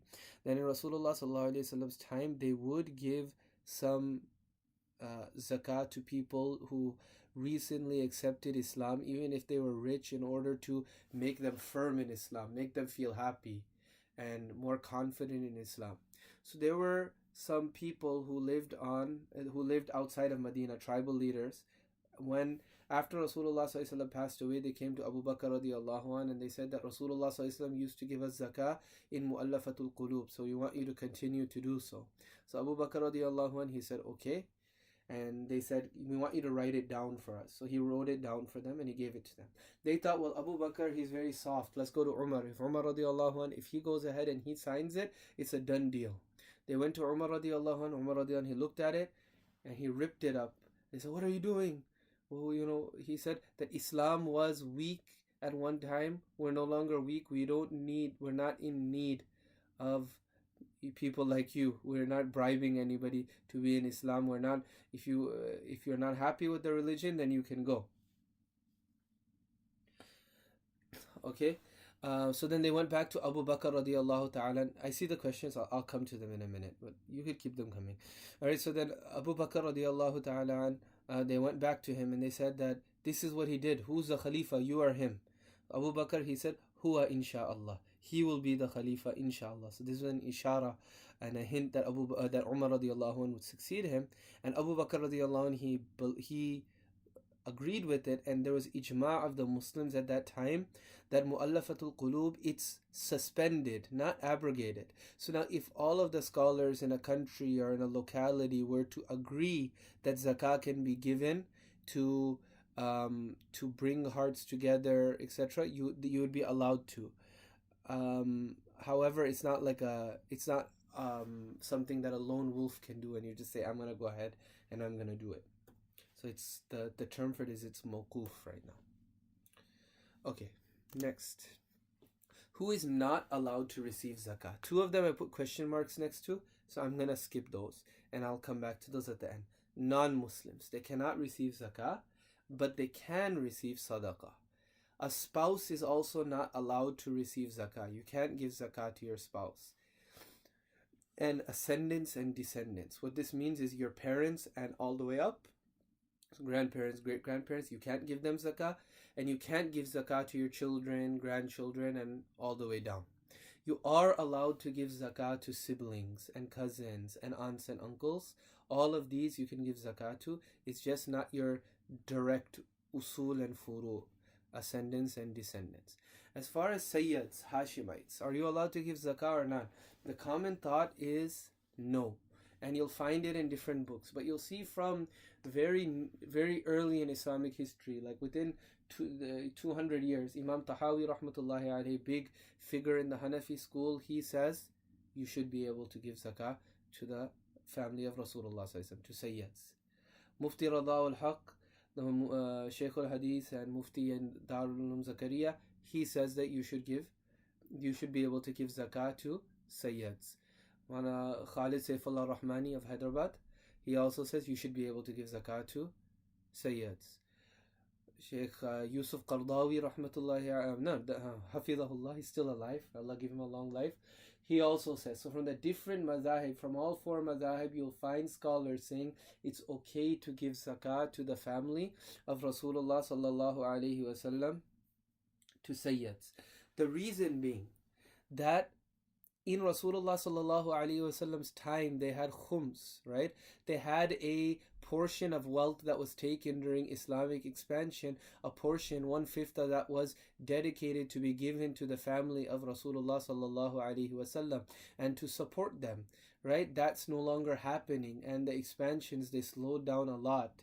Even after the first century, after the Abbasids came to power, expansions, they slowed down a lot. So now that source of revenue and help and support for the Sayyids, it wasn't coming. And the purpose of not giving them zakah is because zakah is considered to be given in order to purify our wealth. So the filth of our wealth is being taken out, and so we shouldn't give it to the family of Rasulullah sallallahu alaihi wasallam. What they deserve is that we give them the very, very best. We shouldn't have to wait to be mandated to have to give charity. We should make sure that the family of Nabi sallallahu alaihi wasallam, they're never in need of charity, period. Right?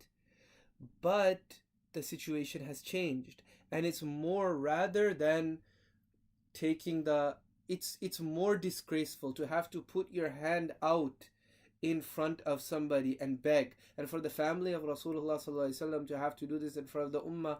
That's more of a disgrace than them having to take the quote unquote filth of somebody else's wealth. So it should be okay to give zakat to sayyids as well.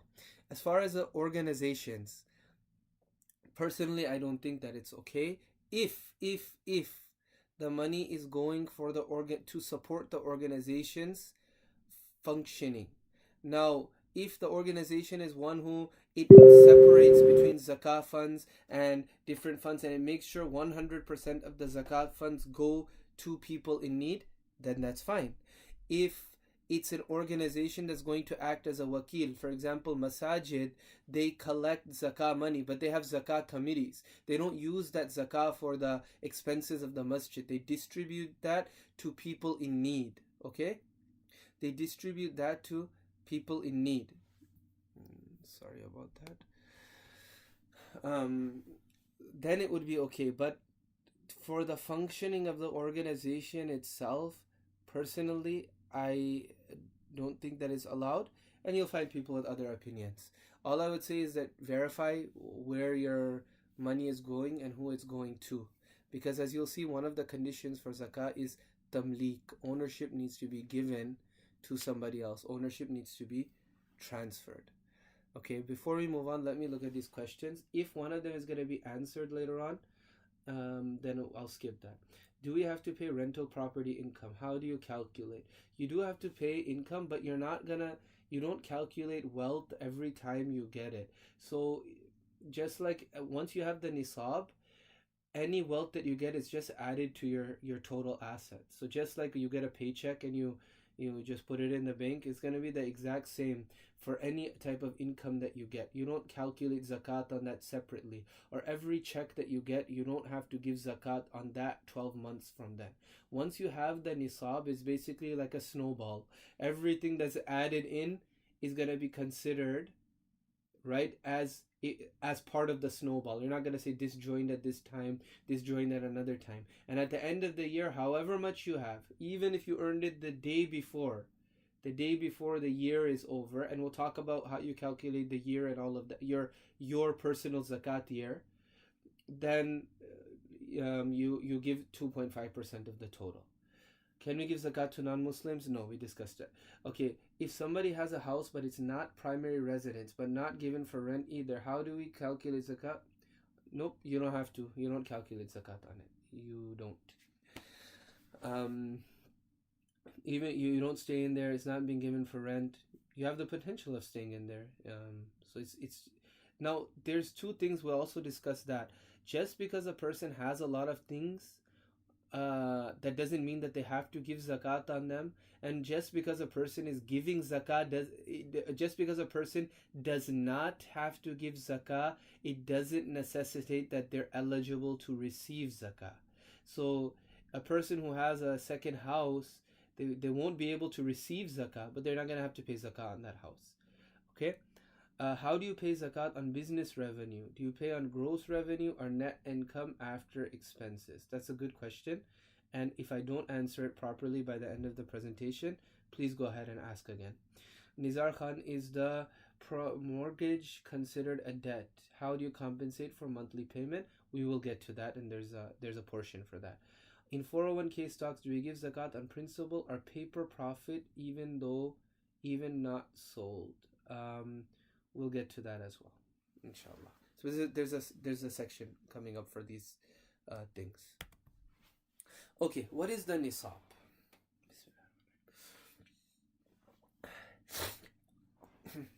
There's two types of nisab, and this is referring to the Islamic question. The username is Islamic questions over there.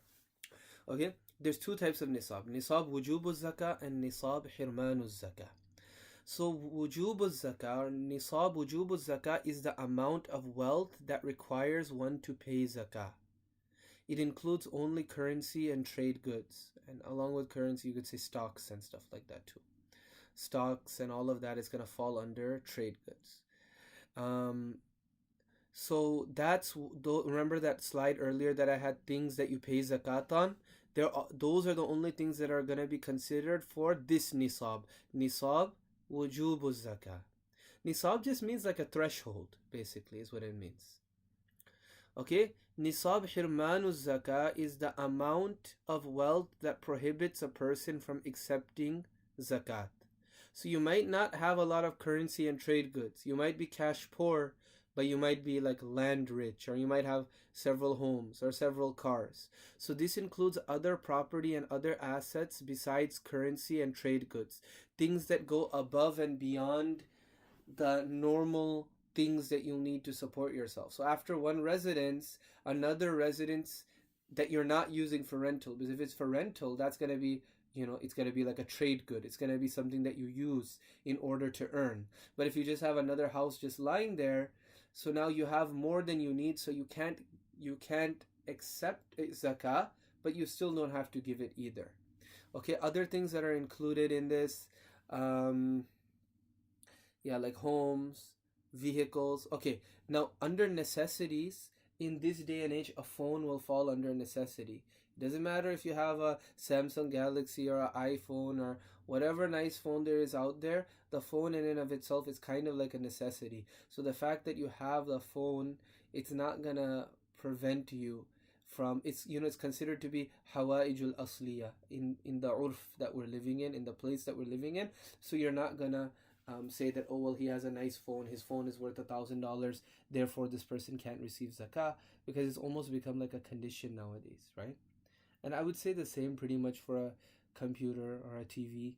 These are all kind of used now. The TV, it was there before. Radio, they were there before. Now who knows what the situation will be later on, because these things are being less used and more of it is going mobile.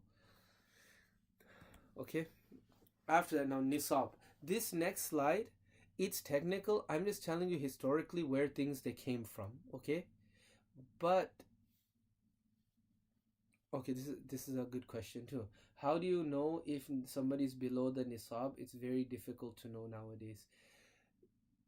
You look at the zahirul hal. You look at how the person is. If the person is telling you that they're eligible for zakah and there's no reason that you have not to believe them, then you go ahead and you could give them zakah. There's not a lot of tahqiq and investigation that needs to go in. Like, you're not going to have to go and spy on them. You really you take the person's word for it, but then you use your common sense too. Like, if the guy drives up to you in a Lamborghini, then I wouldn't give him my zakat.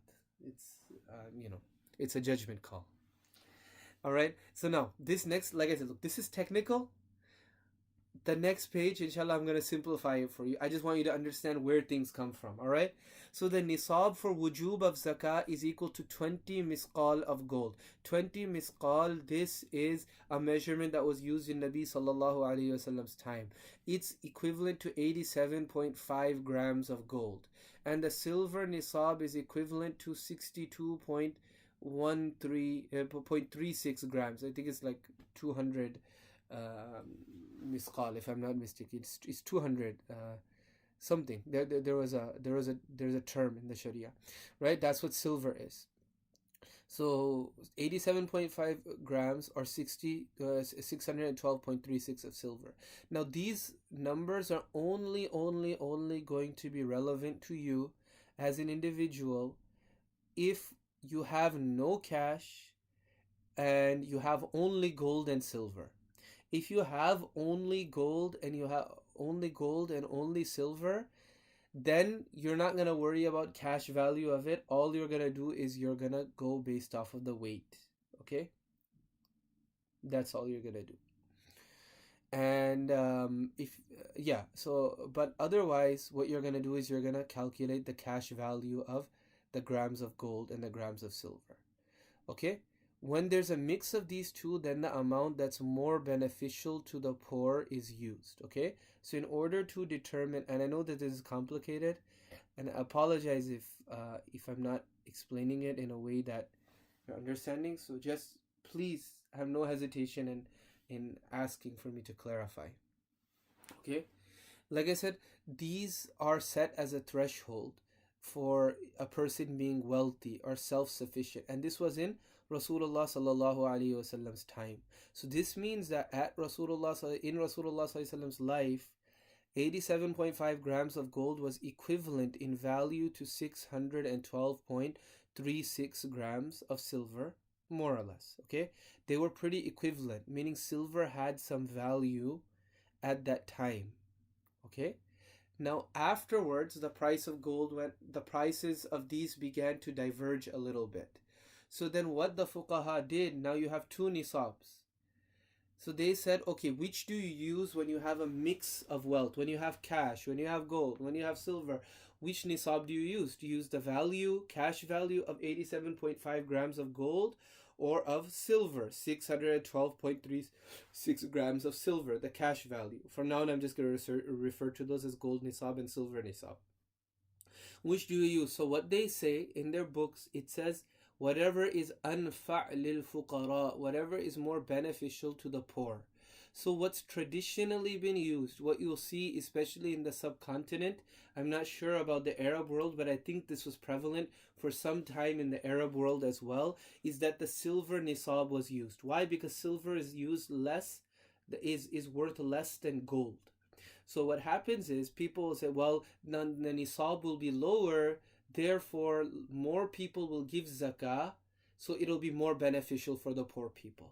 That was the thought, right? But the Fiqh Academy of North America, they've written about this.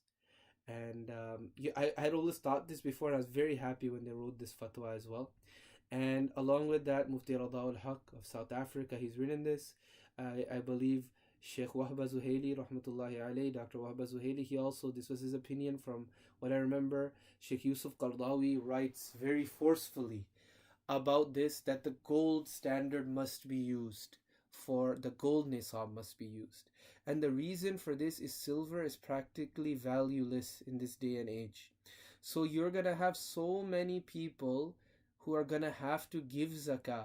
Like, as we'll see on the next page, I think like it's the nisab for zakat is like $200 now if you use the silver nisab. That so many people will, and when a person has that nisab, they're no longer able to accept zakah. In America, in the Western world at least, what is $200? What is $500? If you get in a car crash, your entire world can flip upside down. If one medical bill comes, if you get sick, your whole world will be turned upside down. What is $500 going to do for? How could you say that a person is rich when they have $500 in the bank or $300 in the bank? So gold has retained value as time has gone on. Throughout history, gold has always retained its value, whereas silver hasn't. Now, some scholars, we still respect them. They say that you should use the silver standard and then you'll send money overseas. But there's needy people here as well. We don't want to exclude our own neighbors who we can give zakat to, based on saying, well, you already have the nisab because the nisab is so low. So we're going to use the silver standard, okay? Now, the value of trade goods is also calculated. A trade good is any non-monetary item purchased with the intention at the time of purchase for resale.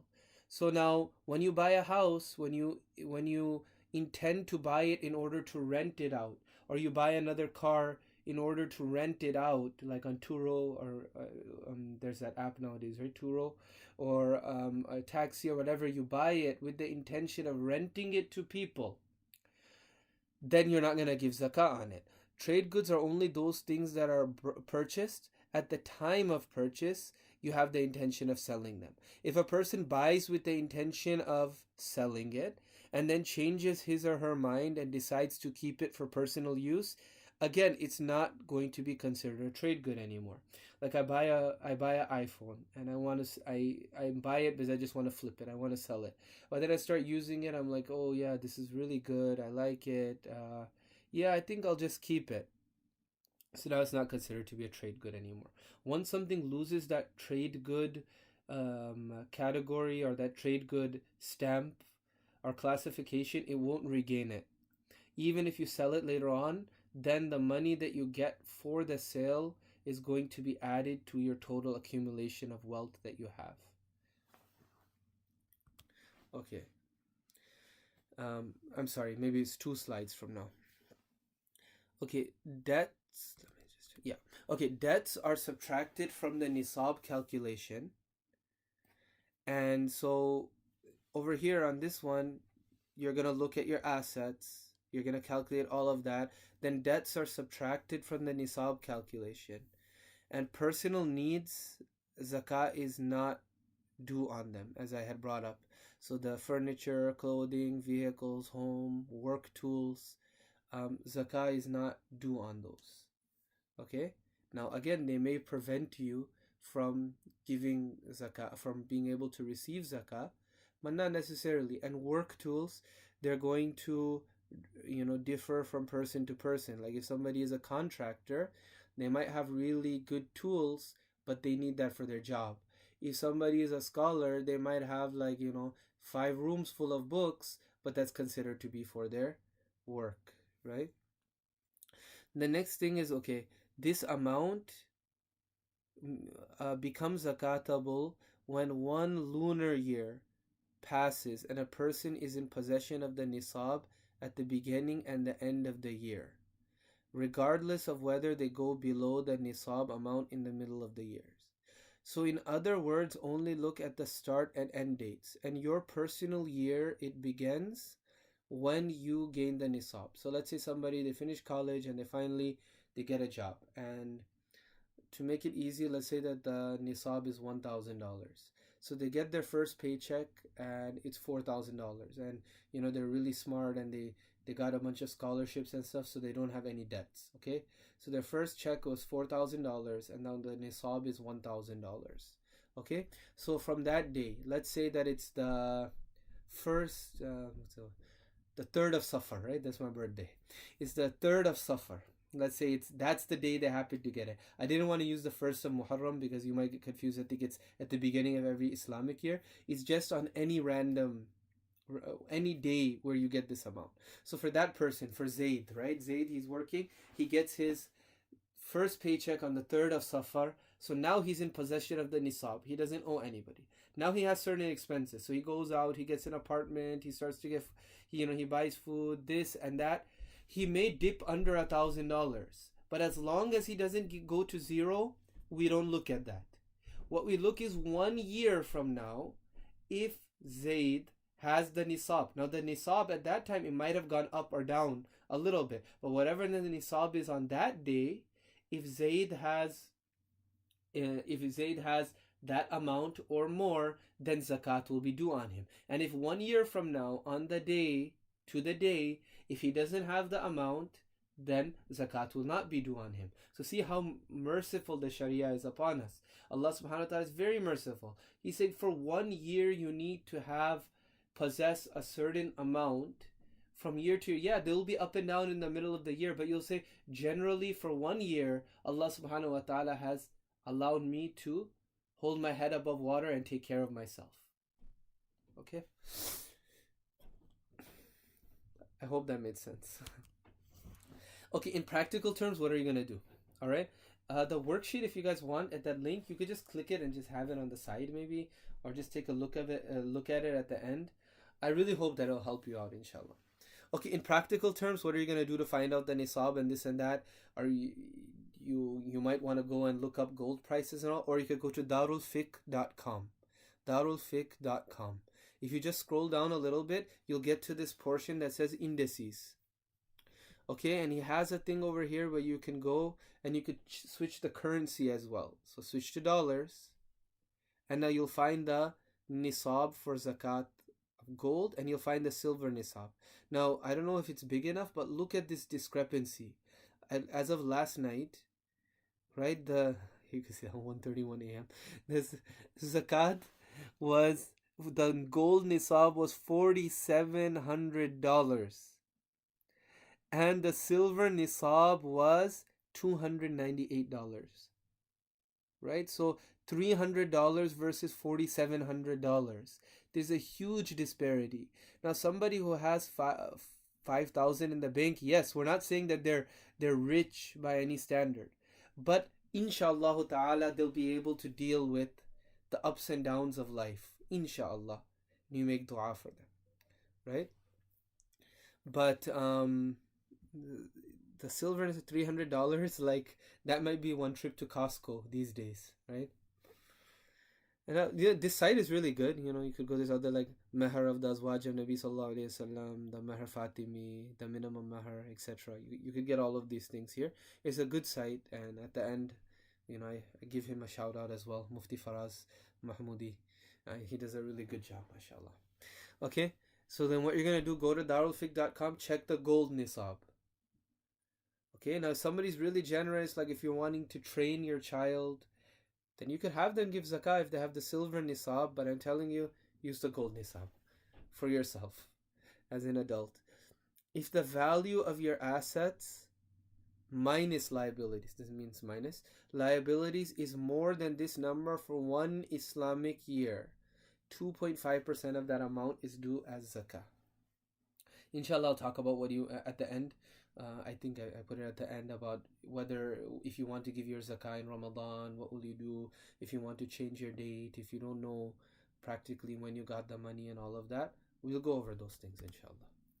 Calculating your zakat base, what you have to give zakat from. This is where after all of these slides, the hasil, the samra, the cake at the end after all the baking is that worksheet that you have inshallah. The first section is the assets. Okay, what are your assets? The cash on hand and in accounts.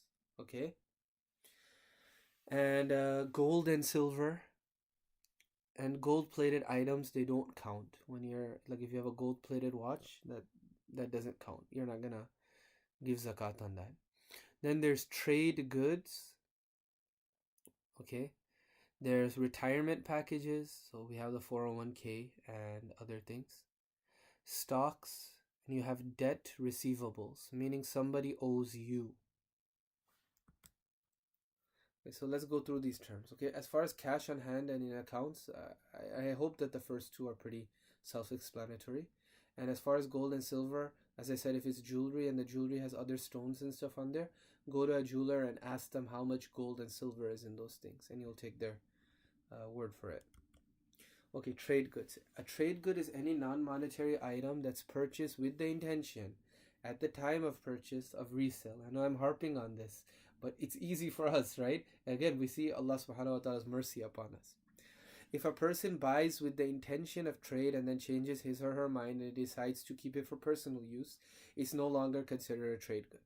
If the product is finished and ready for sale, meaning let's say that you manufacture things. If the product is finished and ready for sale, you're going to give zakah on the sale price of the item at that time when you're calculating your zakah. So let's say that you make clothing, right?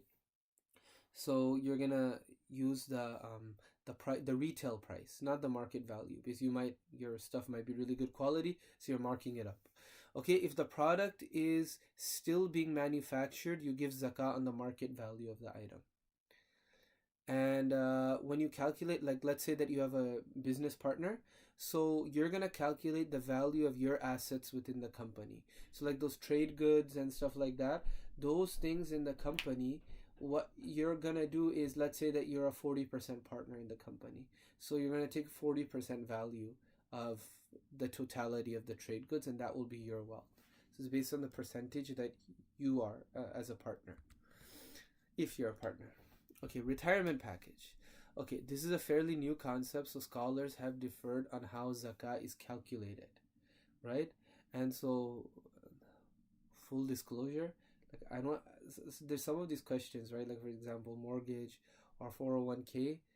I don't have a 401k, and nor do I mean, like I rent, right? So it's not like it's easy for me to say. That's why I'm putting the different opinions in front of you, because you know how it feels to have to give zakah on a 401k every year, or when you have a big mortgage. I'll put the opinions in front of you.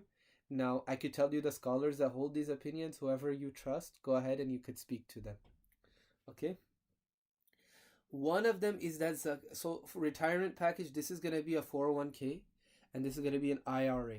A Roth IRA is a little bit different because Roth IRA is already post-tax, and Along with that, there's a lot of conditions in which you're able to withdraw from the Roth IRA.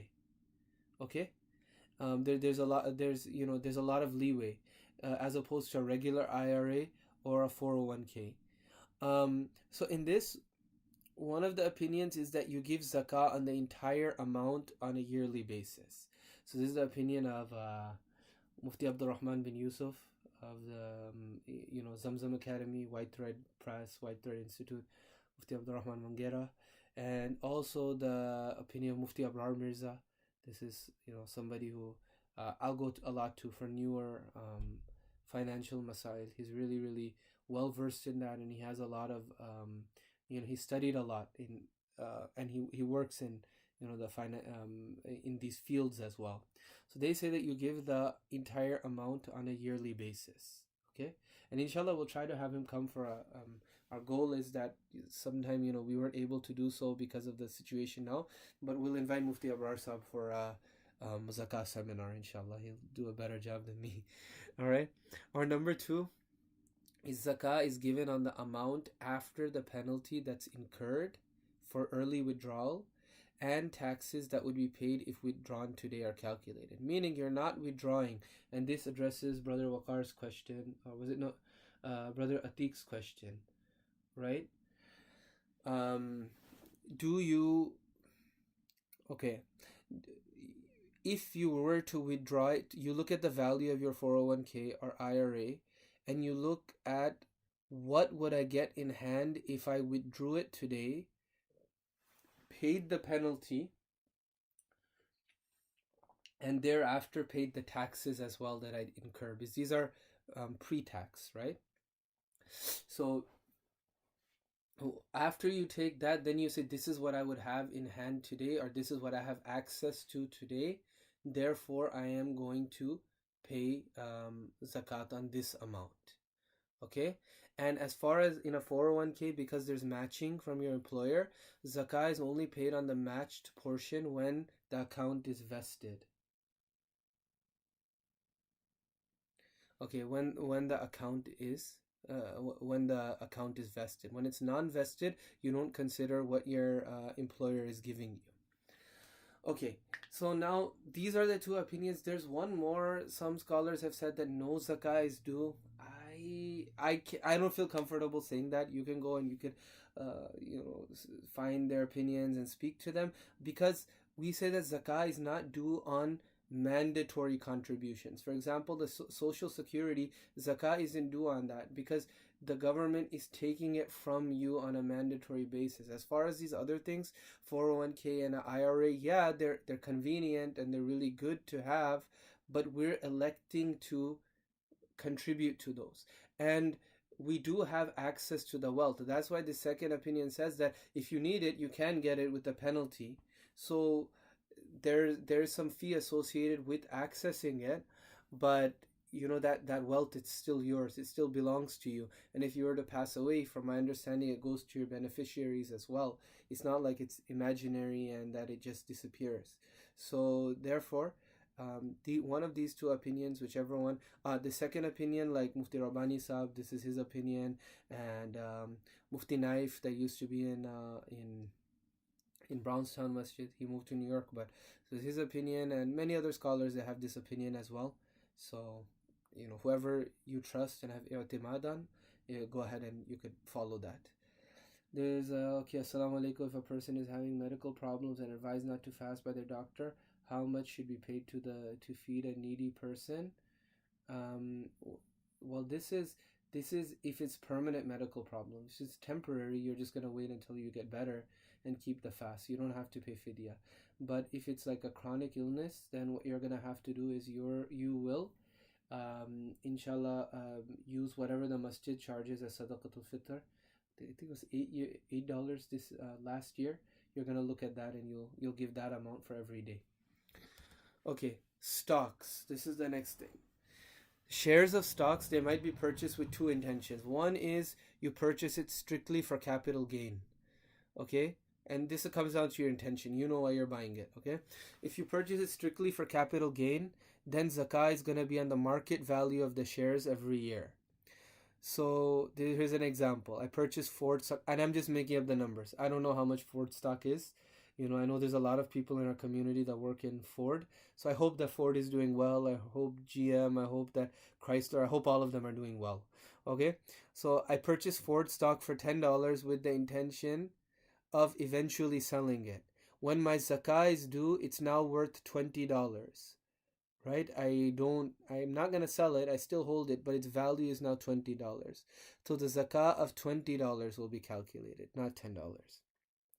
Number two, annual dividend. The percentage of non-zakat, like a person, they might purchase a stock. Their main intention in purchasing it is the dividends that are paid out on a yearly basis, rather than just getting it for capital gain.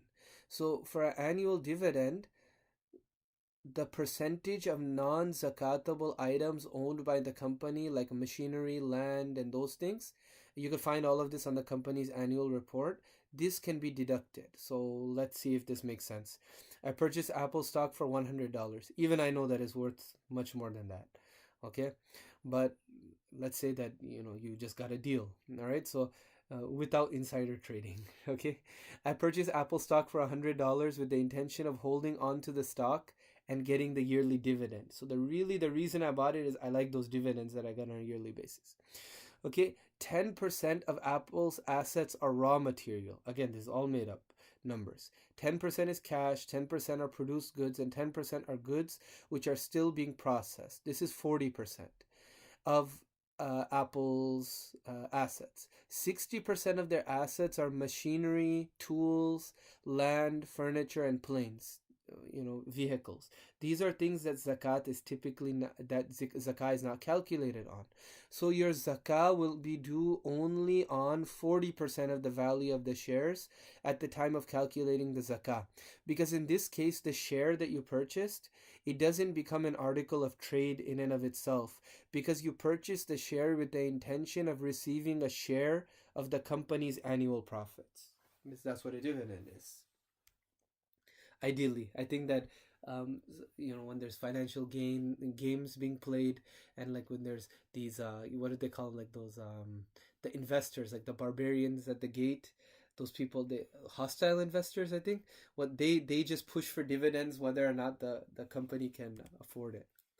Okay, now the next category in our assets is money loaned to others. This is called debts receivable.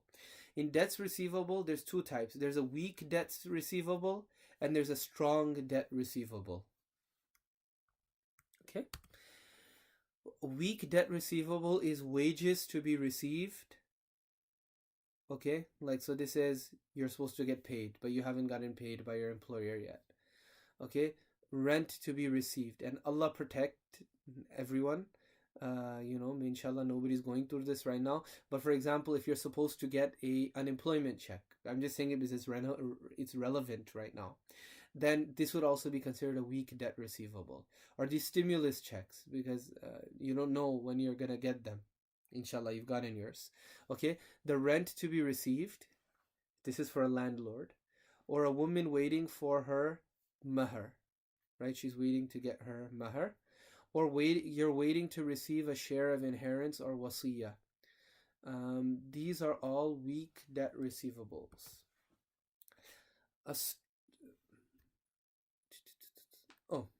So all of these, I don't know why I didn't write it, but they're not added to your assets. They're not added until you actually get those in hand.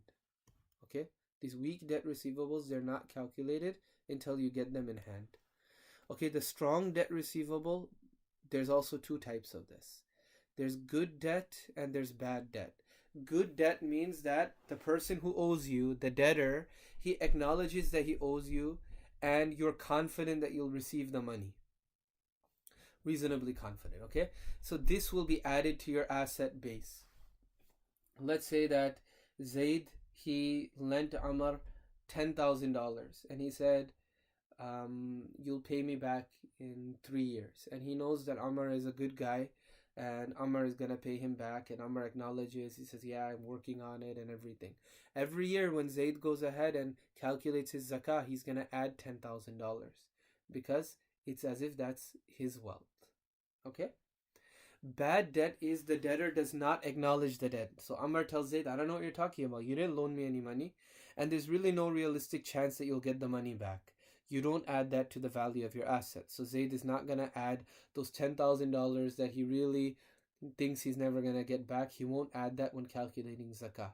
Now, if after years Amr, he does tawbah and he becomes a nice person and he decides to pay Zayd back, then Zayd, he doesn't have to retroactively calculate zakah. That 10,000 is just going to be added to his collective wealth, and when he gets to the end of his zakat year, he's just going to calculate as regular. You're not going to have to pay back. Okay, now debt. Okay, there's short-term debt and there's long-term debt in debt payable, things that you own. Short-term debt and long-term debt, and this is where we're going to address the mortgage as well, inshallah. Okay, short-term debt, liabilities that need to be paid within a year. Okay, liabilities that need to be paid within 1 year. This is going to always be deducted from your assets. So you owe somebody and you're going to pay them, within 1 year. All right? Long-term debt.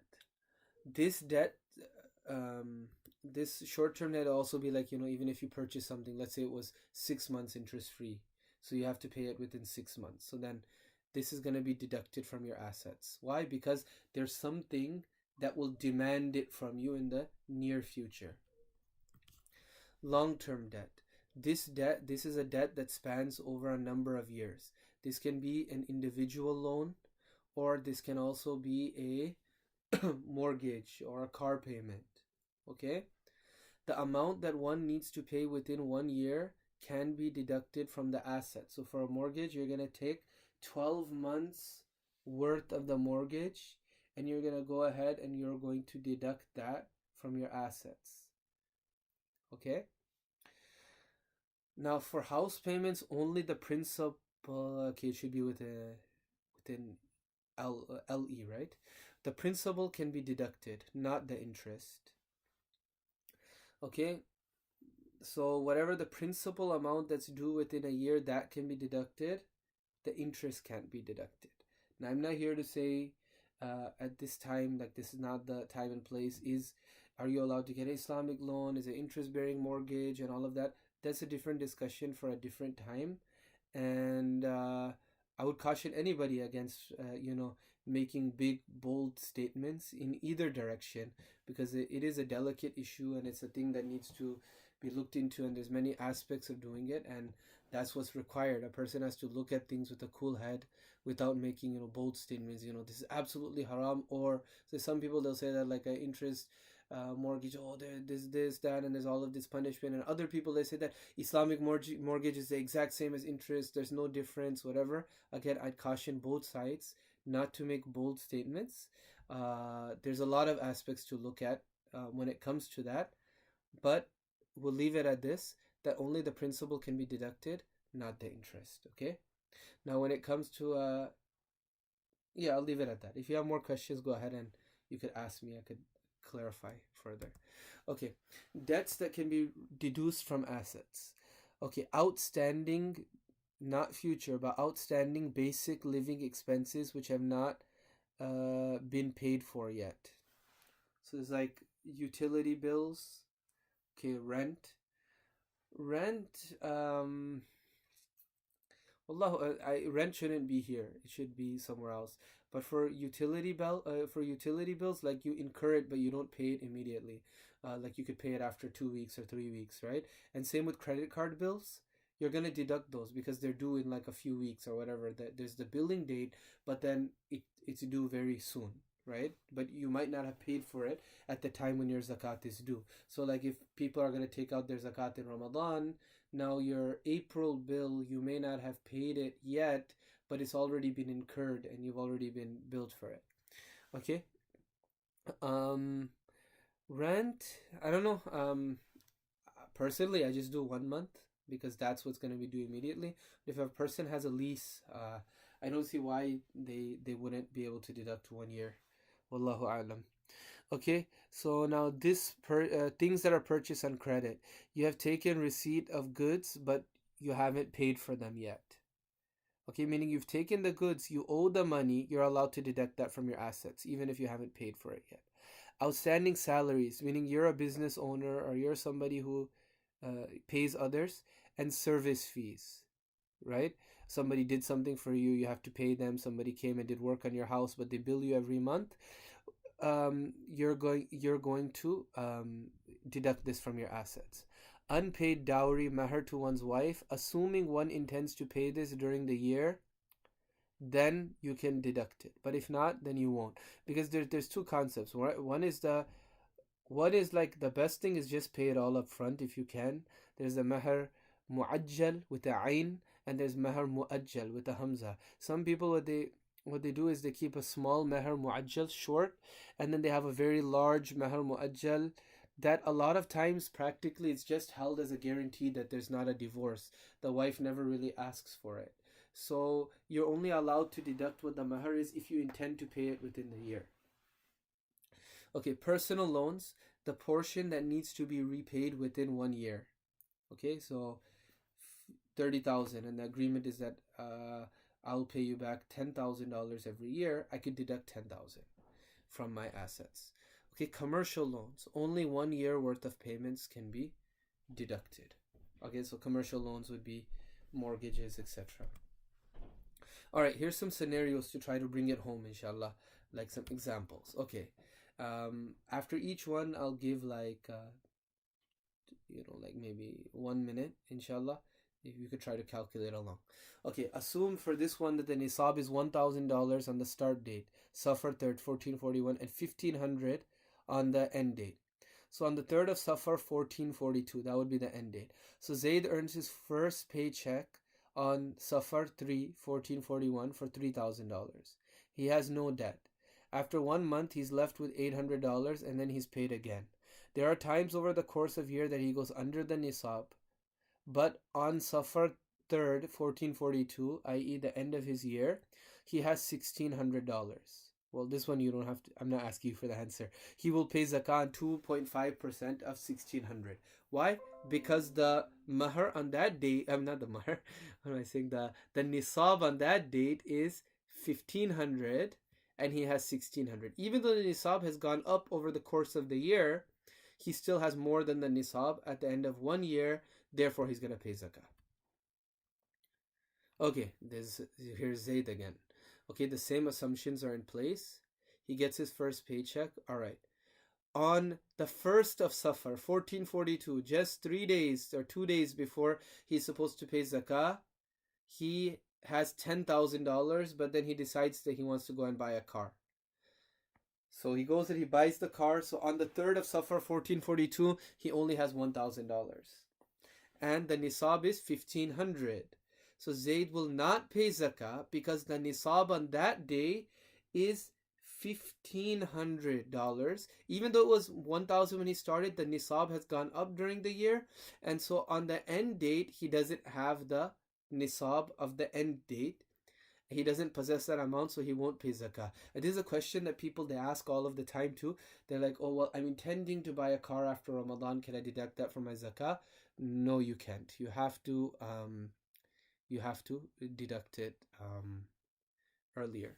You have to buy the car earlier, or you're just going to calculate it within your zakah. Now, I'll tell you a funny story. Actually, I won't. It's some things are better just left unsaid, inshallah. Okay. The next one. Assume nisab is $500. Okay, assume nisab is $500. Okay, Usman has a house that's worth $300,000. He has $450 in the bank.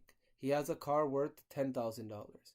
Is he required to pay zakah, or can he receive zakah?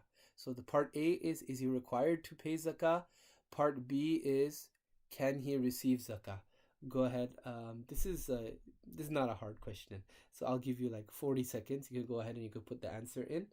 Assalamu alaikum, can adult siblings give zakat to other children who are living at home with their parents, Yeah, you can, on the assumption that you're really giving it to your siblings, and it's not hila. It's not like pre-planned that they're you're gonna give it that they're gonna give it straight to your parents. If they're supporting your parents and stuff, then yeah, it's fine. You could give it to them, inshallah.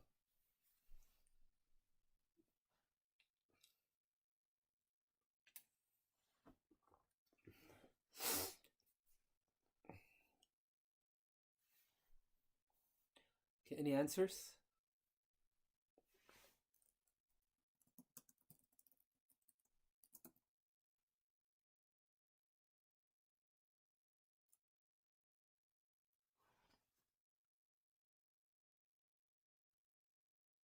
Okay, so Usman, he does not have to pay zakah, but because he doesn't have the nisab of wujub zakah, the nisab that necessitates him having to give zakah. However, he can't receive zakat either because, mashallah, he's been blessed with, you know, a nice. No, no, no. This is my mistake. I'm sorry. I was thinking about the next question. Usman, he can receive zakah as well, because the house and the car, they're from Hawaii Asli. They're things that are needed. So it's my mistake. Yeah, and Usman, he can receive zakah, and he can. See, I was looking at the next one for Zaid. Okay, so yeah, Usman, he can receive zakah, and he won't have to give it, and he's able to receive it as well. Okay. Number two, now Zaid, mashallah, he's since he graduated school, he's been doing very well for himself. So he has $100 in the bank, but he's doing well because he's you'll see why he's doing well, because he has one house worth $200,000. He also has two vacation properties, each worth 50,000. Is he required to pay zakah, and can he receive zakah?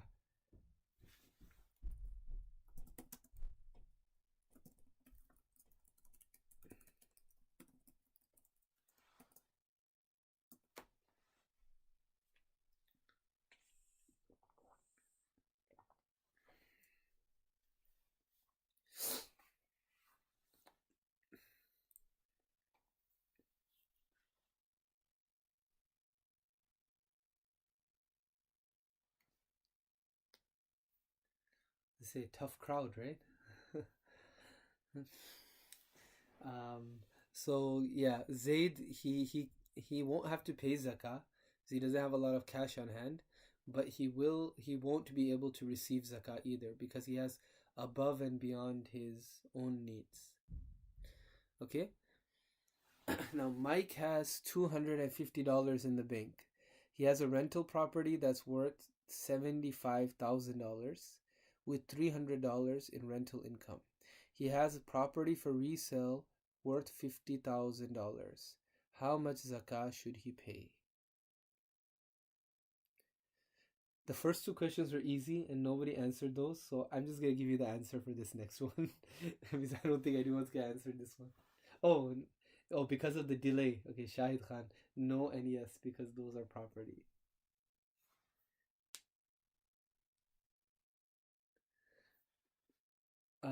No, so Shahid bhai, he can't receive zakah, zayd. The reason is because those are vacation properties, and what one person needs is one property. So now he has above and beyond hawaij asli, the things that every person needs, like a home, a car, cell phone in America. Like those are the things you need. Now these vacation properties, they're not needed. So this person, he can't receive zakat, but he won't have to pay either, because theoretically he could sell these homes if he needed the money. All right. Um, Now, so let's go back to brother Mike over here. So Mike, he has a rental property worth 75,000 with $300 in rental income. He has 250 in the bank, and he has a property for resale worth 50,000. So how much zakah is he gonna pay? So what you're gonna do is you're gonna discard the 75,000, which is the value of the rental property, because he's just using that. That's like his business. That's his tool of his trade. Okay. And so let's say this month he got 300. So the 300 is in hand, along with the 250 in the bank. That's 550. and he has a property that he purchased with the intention of selling. So he bought this $50,000 house in order to flip it. So what he's going to do is $550 plus 50,000. So 50,500, that's going to be his zakat base, and then times 2.5%. Whatever 2.5% is of 50,550, zakat is going to be given on that. Okay, next scenario. Assume the nisab is $500. Zayd has $510. How much zakat does Zayd pay? The reason that this question is here is because sometimes a person may think you only give zakat on the amount above nisab. No, you give zakat on the entire amount once you have more than the nisab for 1 year. So it would be 2.5% of $510, which would be $12.75. Musa has $40,000 in the bank and his wife has $40,000 in gold and silver. How much zakat should he pay? Well, Musa only has to pay $400 on his wealth, right? He only has to give zakat of $400, which is $10, right? When it comes to spouses, each one is responsible for their own property. They have to pay zakat, but you're allowed to pay for your spouse as long as you have their permission. So if Musa's wife told him, yeah, you can go ahead and pay zakat for me, then it would be, he would end up paying 40,400 times 0.25, which should be 1,010, which he doesn't have. So it looks like he's just going to pay his own zakat. Okay, how do we give zakah? I'm sorry, we're going a little bit over. I apologize. Okay, how do we give zakah? Complete transfer of ownership. Tamlik must be given to an eligible recipient of zakah. The one giving the money must be a person who owes zakah or someone that they have appointed to distribute it, a wakil. Meaning that I must either give the zakah myself, or I could give it to somebody else and say, you go ahead and you give zakah for me. So when you give zakah to a masjid, the masjid is not going to use that for their expenses. What you're doing is you're appointing the masjid as a representative of yours, as a wakil, and they'll identify people in need, and they'll go ahead and then they'll give zakah. They'll distribute the zakah for you. Okay, the one receiving the money must be a living person who is eligible to receive zakah and not a legal entity. Okay, and the person, the one receiving the zakah, must receive the money with no strings attached. So you can't tell them that, like some institutes, they might, use this, like they get the money, then they'll give it to like a student and say, okay, you have to pay me back now. No, you have to give them the money and there can't be any strings attached. Okay, and as far as zakah not being given to a legal entity, that's the majority opinion. So I'll just leave it at that. I'm not comfortable with giving zakah to help for a organization to function. Okay, forgiving a debt will not suffice for zakah, and the reason is because intention is required at the time of giving zakah, which we'll see on the next slide. Intention is required at the time of giving zakah, or at the time of giving it to the wakil, or at the time of separating the wealth. So you're putting aside some money in an envelope or whatever to say that I'm going to give this as zakah. So if you just have that in your purse or your wallet or whatever, and when you see somebody in need, you just give it. At that moment, you might not think that it's zakah, but because you had an intention when you allocated that money out,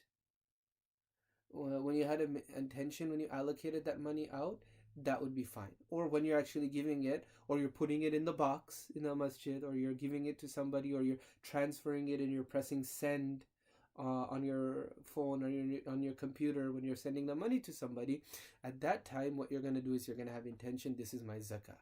Paying on behalf of a spouse or children, adult children. For young children, zakah isn't due, no matter how much they have. So if your daughters, they might have gold jewelry, they don't have to give zakah on it.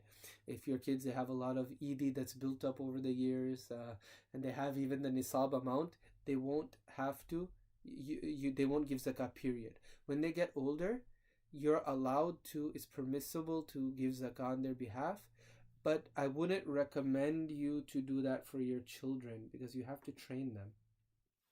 Like, especially if they're living with you, train them. They're not paying rent. They might be, but usually they don't pay rent. You've paid for their school and you've paid for all of these things throughout their life. Let them pay zakah. Let them learn. And I mentioned this the other day too. Let them pay for the qurbani as well, in the udhiyah on Eid al-Adha. Allow our children. Don't treat them like little kids. Give them responsibilities and allow them to feel that these things are absolutely necessary. This is how our deen is going to carry on. Otherwise, it's just going to become a bunch of just, okay, my parents will take care of it from me, and when they grow up and they're on their own, then they might not value these things properly. Can a woman who does not otherwise have cash and no high monthly income receive zakat if she received gold above nisab as a gift from her parents? She uses that jewelry on a regular basis. According to Hanafis, no. There's one difference of opinion. I don't know about the other mazhabs, but I know with the Shafis particularly, if they use jewelry, you don't give zakat on it. Well, according to Hanafis, zakah is given on all gold and silver, whether it's worn or not, because the main purpose of gold and silver is as a currency. You could always, every place that you go by, we buy gold.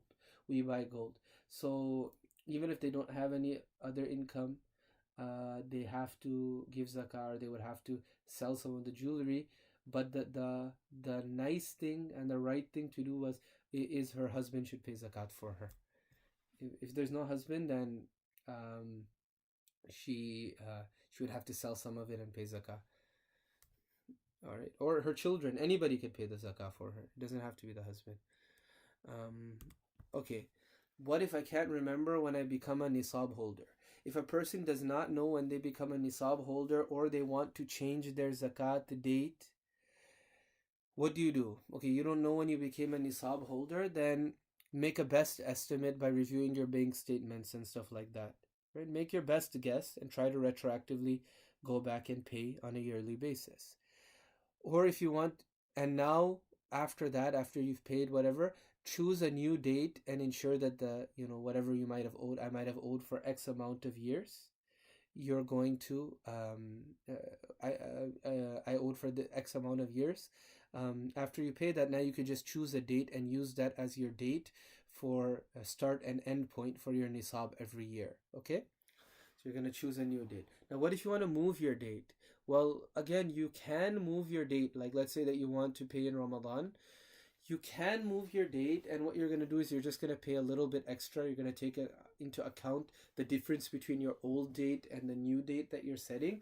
But on a practical basis, it's not fard to give zakah every year immediately when you calculate it. It's fard to calculate zakah.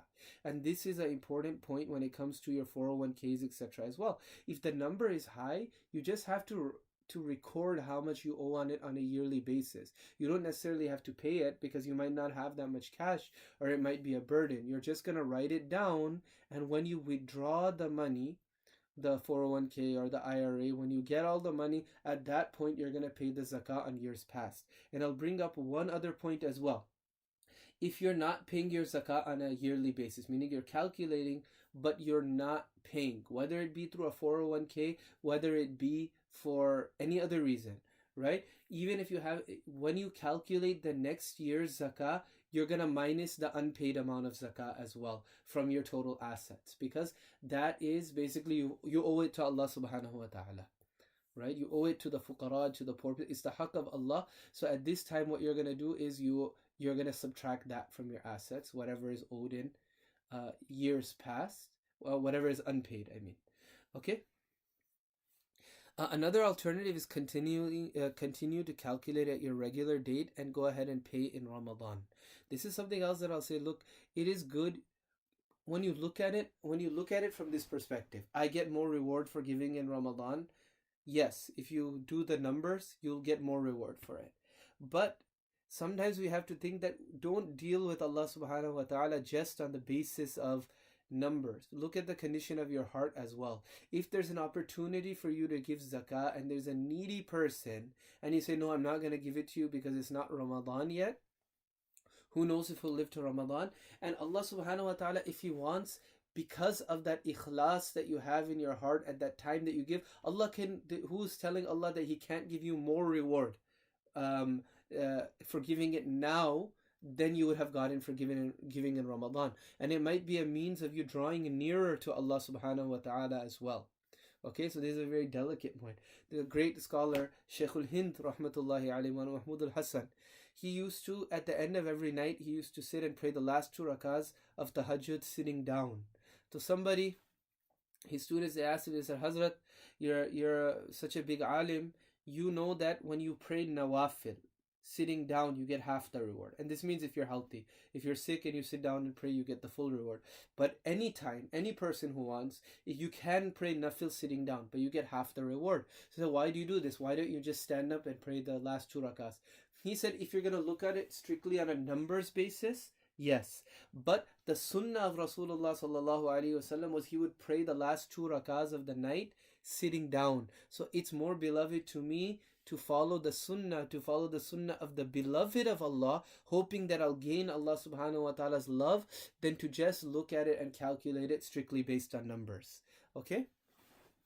One more thing that I didn't include, and this is my mistake, is what if you pay zakat early? Yes, you're allowed to pay zakat early if you pay it before your year is up. When however much that you've paid earlier in the year, after you've calculated your zakat, you're going to minus that amount out. Okay, so let's say that you've paid $500 zakat. Okay, these 401k questions, I see them. I'm going to answer them at the end, inshallah. But keep asking, no problem. I'll just answer them in a bit. Okay, so now, on what you'll do, let's say that you've paid $500 over the course of the year, and now when you calculate your zakat at the end of the year, you owe $1,000. You're going to minus 500 from there because 500 has already been prepaid.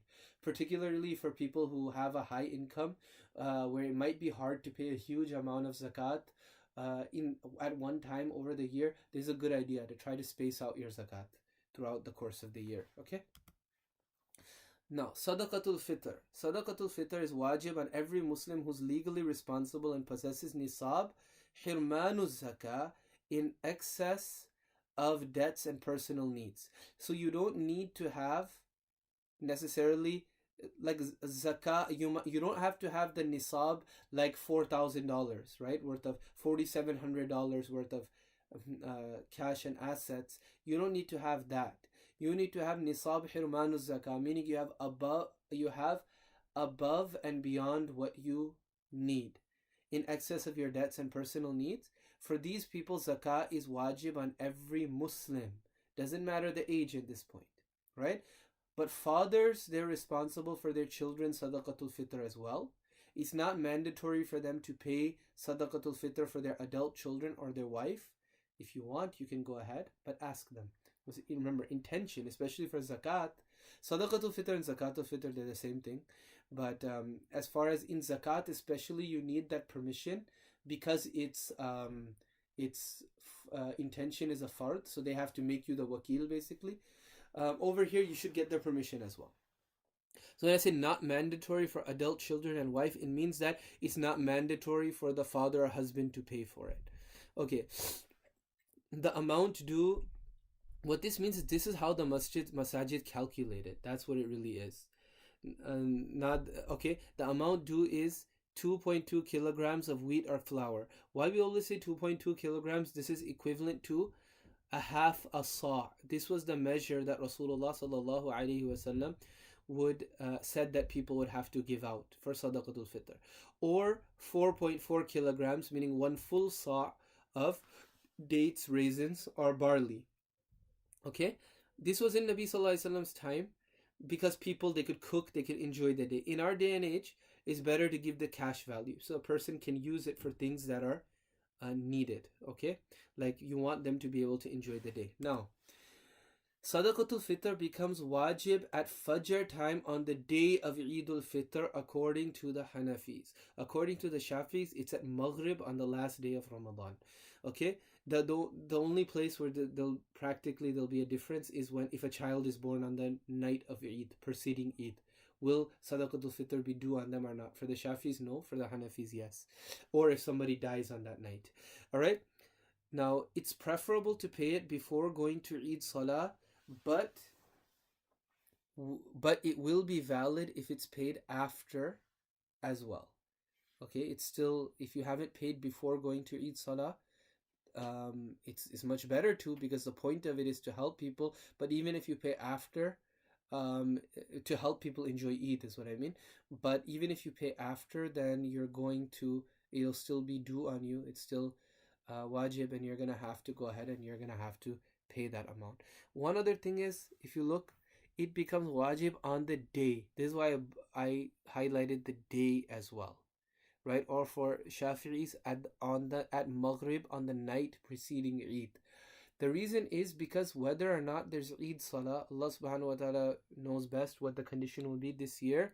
Sadaqatul Fitr is still going to be due, because it's honoring the day of Eid, not the Salah itself. Okay? Now, acknowledgements, and then I'll take any questions. So, acknowledgement, okay, along with the classical books of Islamic jurisprudence, fiqh, the following scholars or works, presentations of theirs were consulted and were used in preparation for today's workshop. And this is for both the zakat and the fasting section. Mufti Faraz Al-Mahmoudi, his darulfiqh.com. I gave you the reference to that. There's articles, research, presentations, a lot of good stuff on there. Islamic Academy of Coventry, this is their website. They have some good presentations about this as well. Mufti Muhammad Zakir Ramana Fayaz Rahman, Fiqh of Fasting, and Islamic Resource Hub. They had a nice presentation on this. Mana Qasim Abdullah, Mana Ubaidullah Anwar. Mana Ubaidullah is my, not Ubaidullah, it's Abu Ubaidah. Abu Ubaidah Anwar, he's my classmate. Mana Qasim, also a very good friend. Mana Qasim is doing iftar right now in Darul Uloom Karachi. Mufti Taqi Usmani. Mufti Abu Ubaidah is doing iftar in IIE.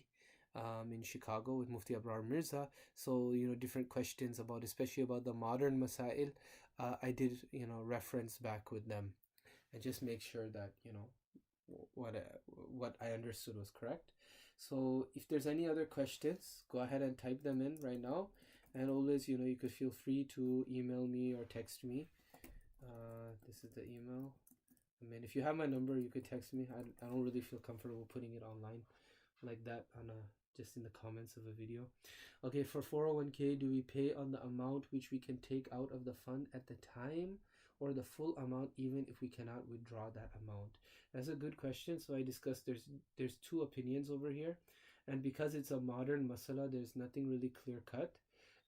So the scholars that have written that it's due on the entire amount, this will be Mufti Abdurrahman Mangera, and Mufti Abrar Mirza, and like Ask Imam, the Darul Uloom Mahmudiya, Darul Ifta Mahmudiya. They'll also say that you give it on the full amount. You have local scholars like Mufti Rabbani Sahab and Mufti Naif, and others.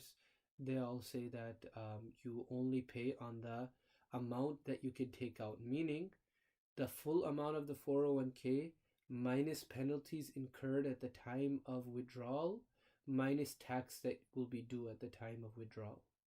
So whichever you're comfortable with and whichever scholar you feel more comfortable with, you could go ahead and you could take that opinion, because it's a very new thing, so there's not a consensus on it. Okay, if there's not any questions, I'm going to give 2 minutes,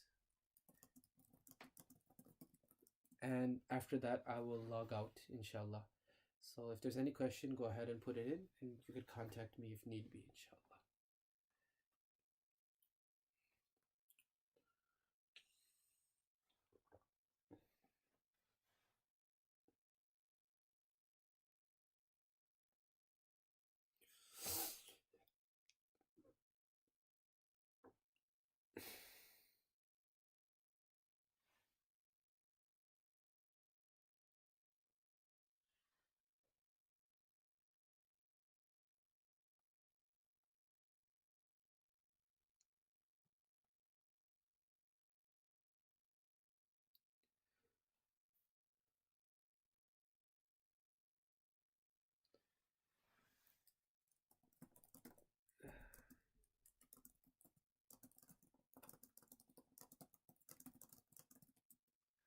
Yes, after the 2 minutes of it, there's no question. Then we'll just go ahead. We can make dua and we can end.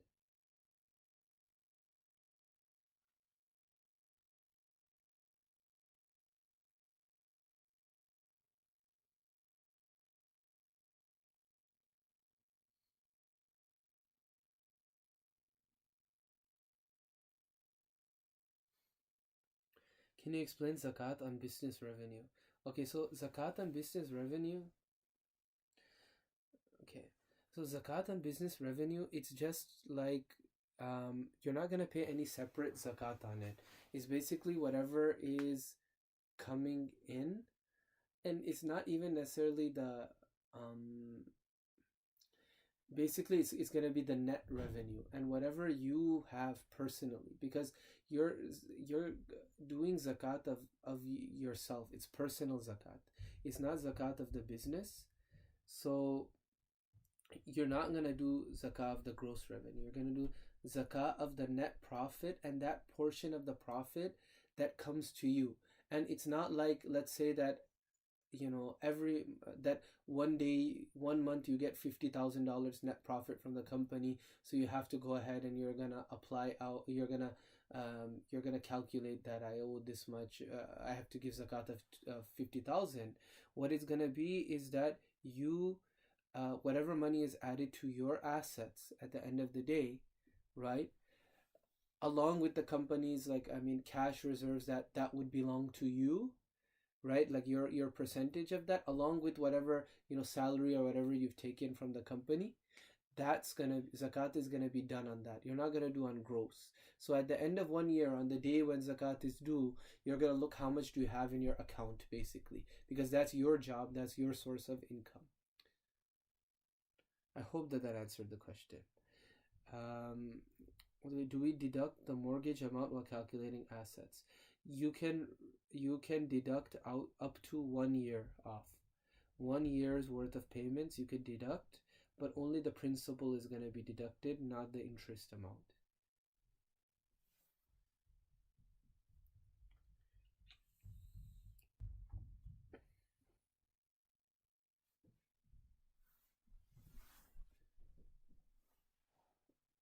Okay, Brother Waqar, if it wasn't clear, it's gonna be a little bit difficult, I think, by chat if I wasn't able to clear it up properly. So just inshallah send me an email. My email is above, and I can give you my number and we can speak, inshallah.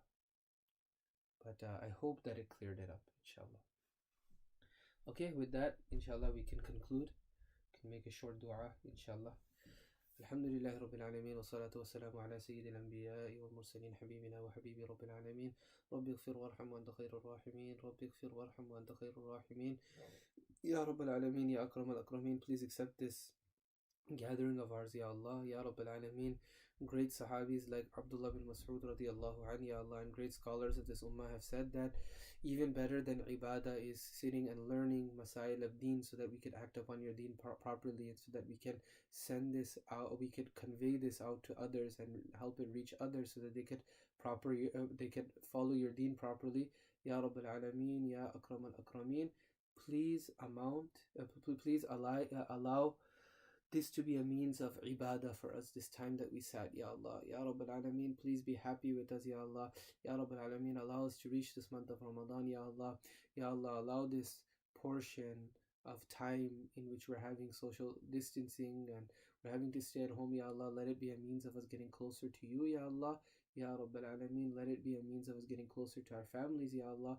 Ya Rabb al-Alameen, Ya Akram al-Akrameen, please don't let this situation be misused by others afterwards, Ya Allah. Ya Rabb al-Alameen, Ya Akram al-Akrameen, allow our deen and allow everything to be normal and for us to practice and for us to live our lives with dignity even after this period of time is over, Ya Rabb al-Alameen. Ya Rabb al-Alameen, we ask that you give us afiyah, that you keep us in health, Ya Allah.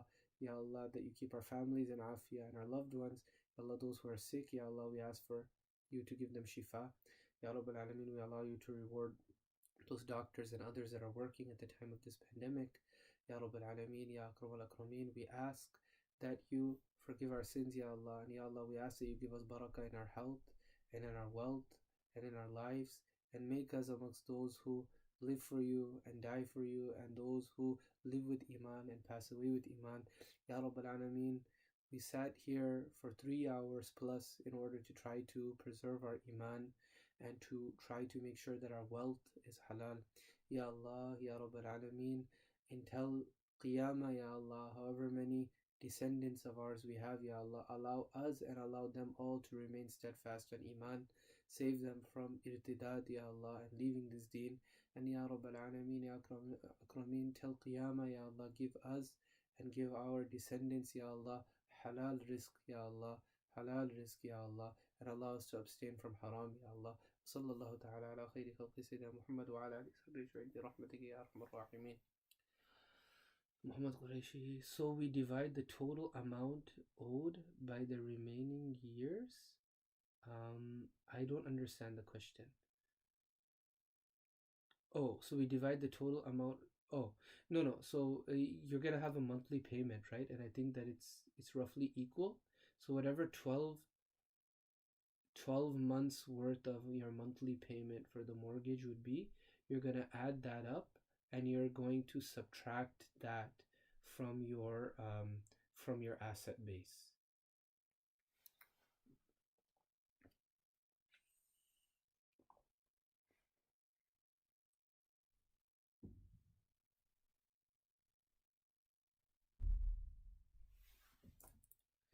Okay.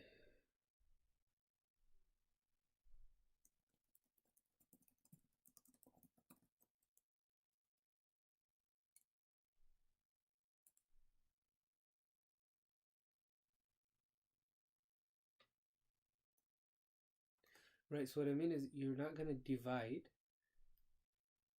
Oh, okay. So cool. That the chat is a little bit behind and like my voice is coming a little bit later. Okay. So I'm going to log off now. Assalamu alaikum wa rahmatullahi wa barakatuh.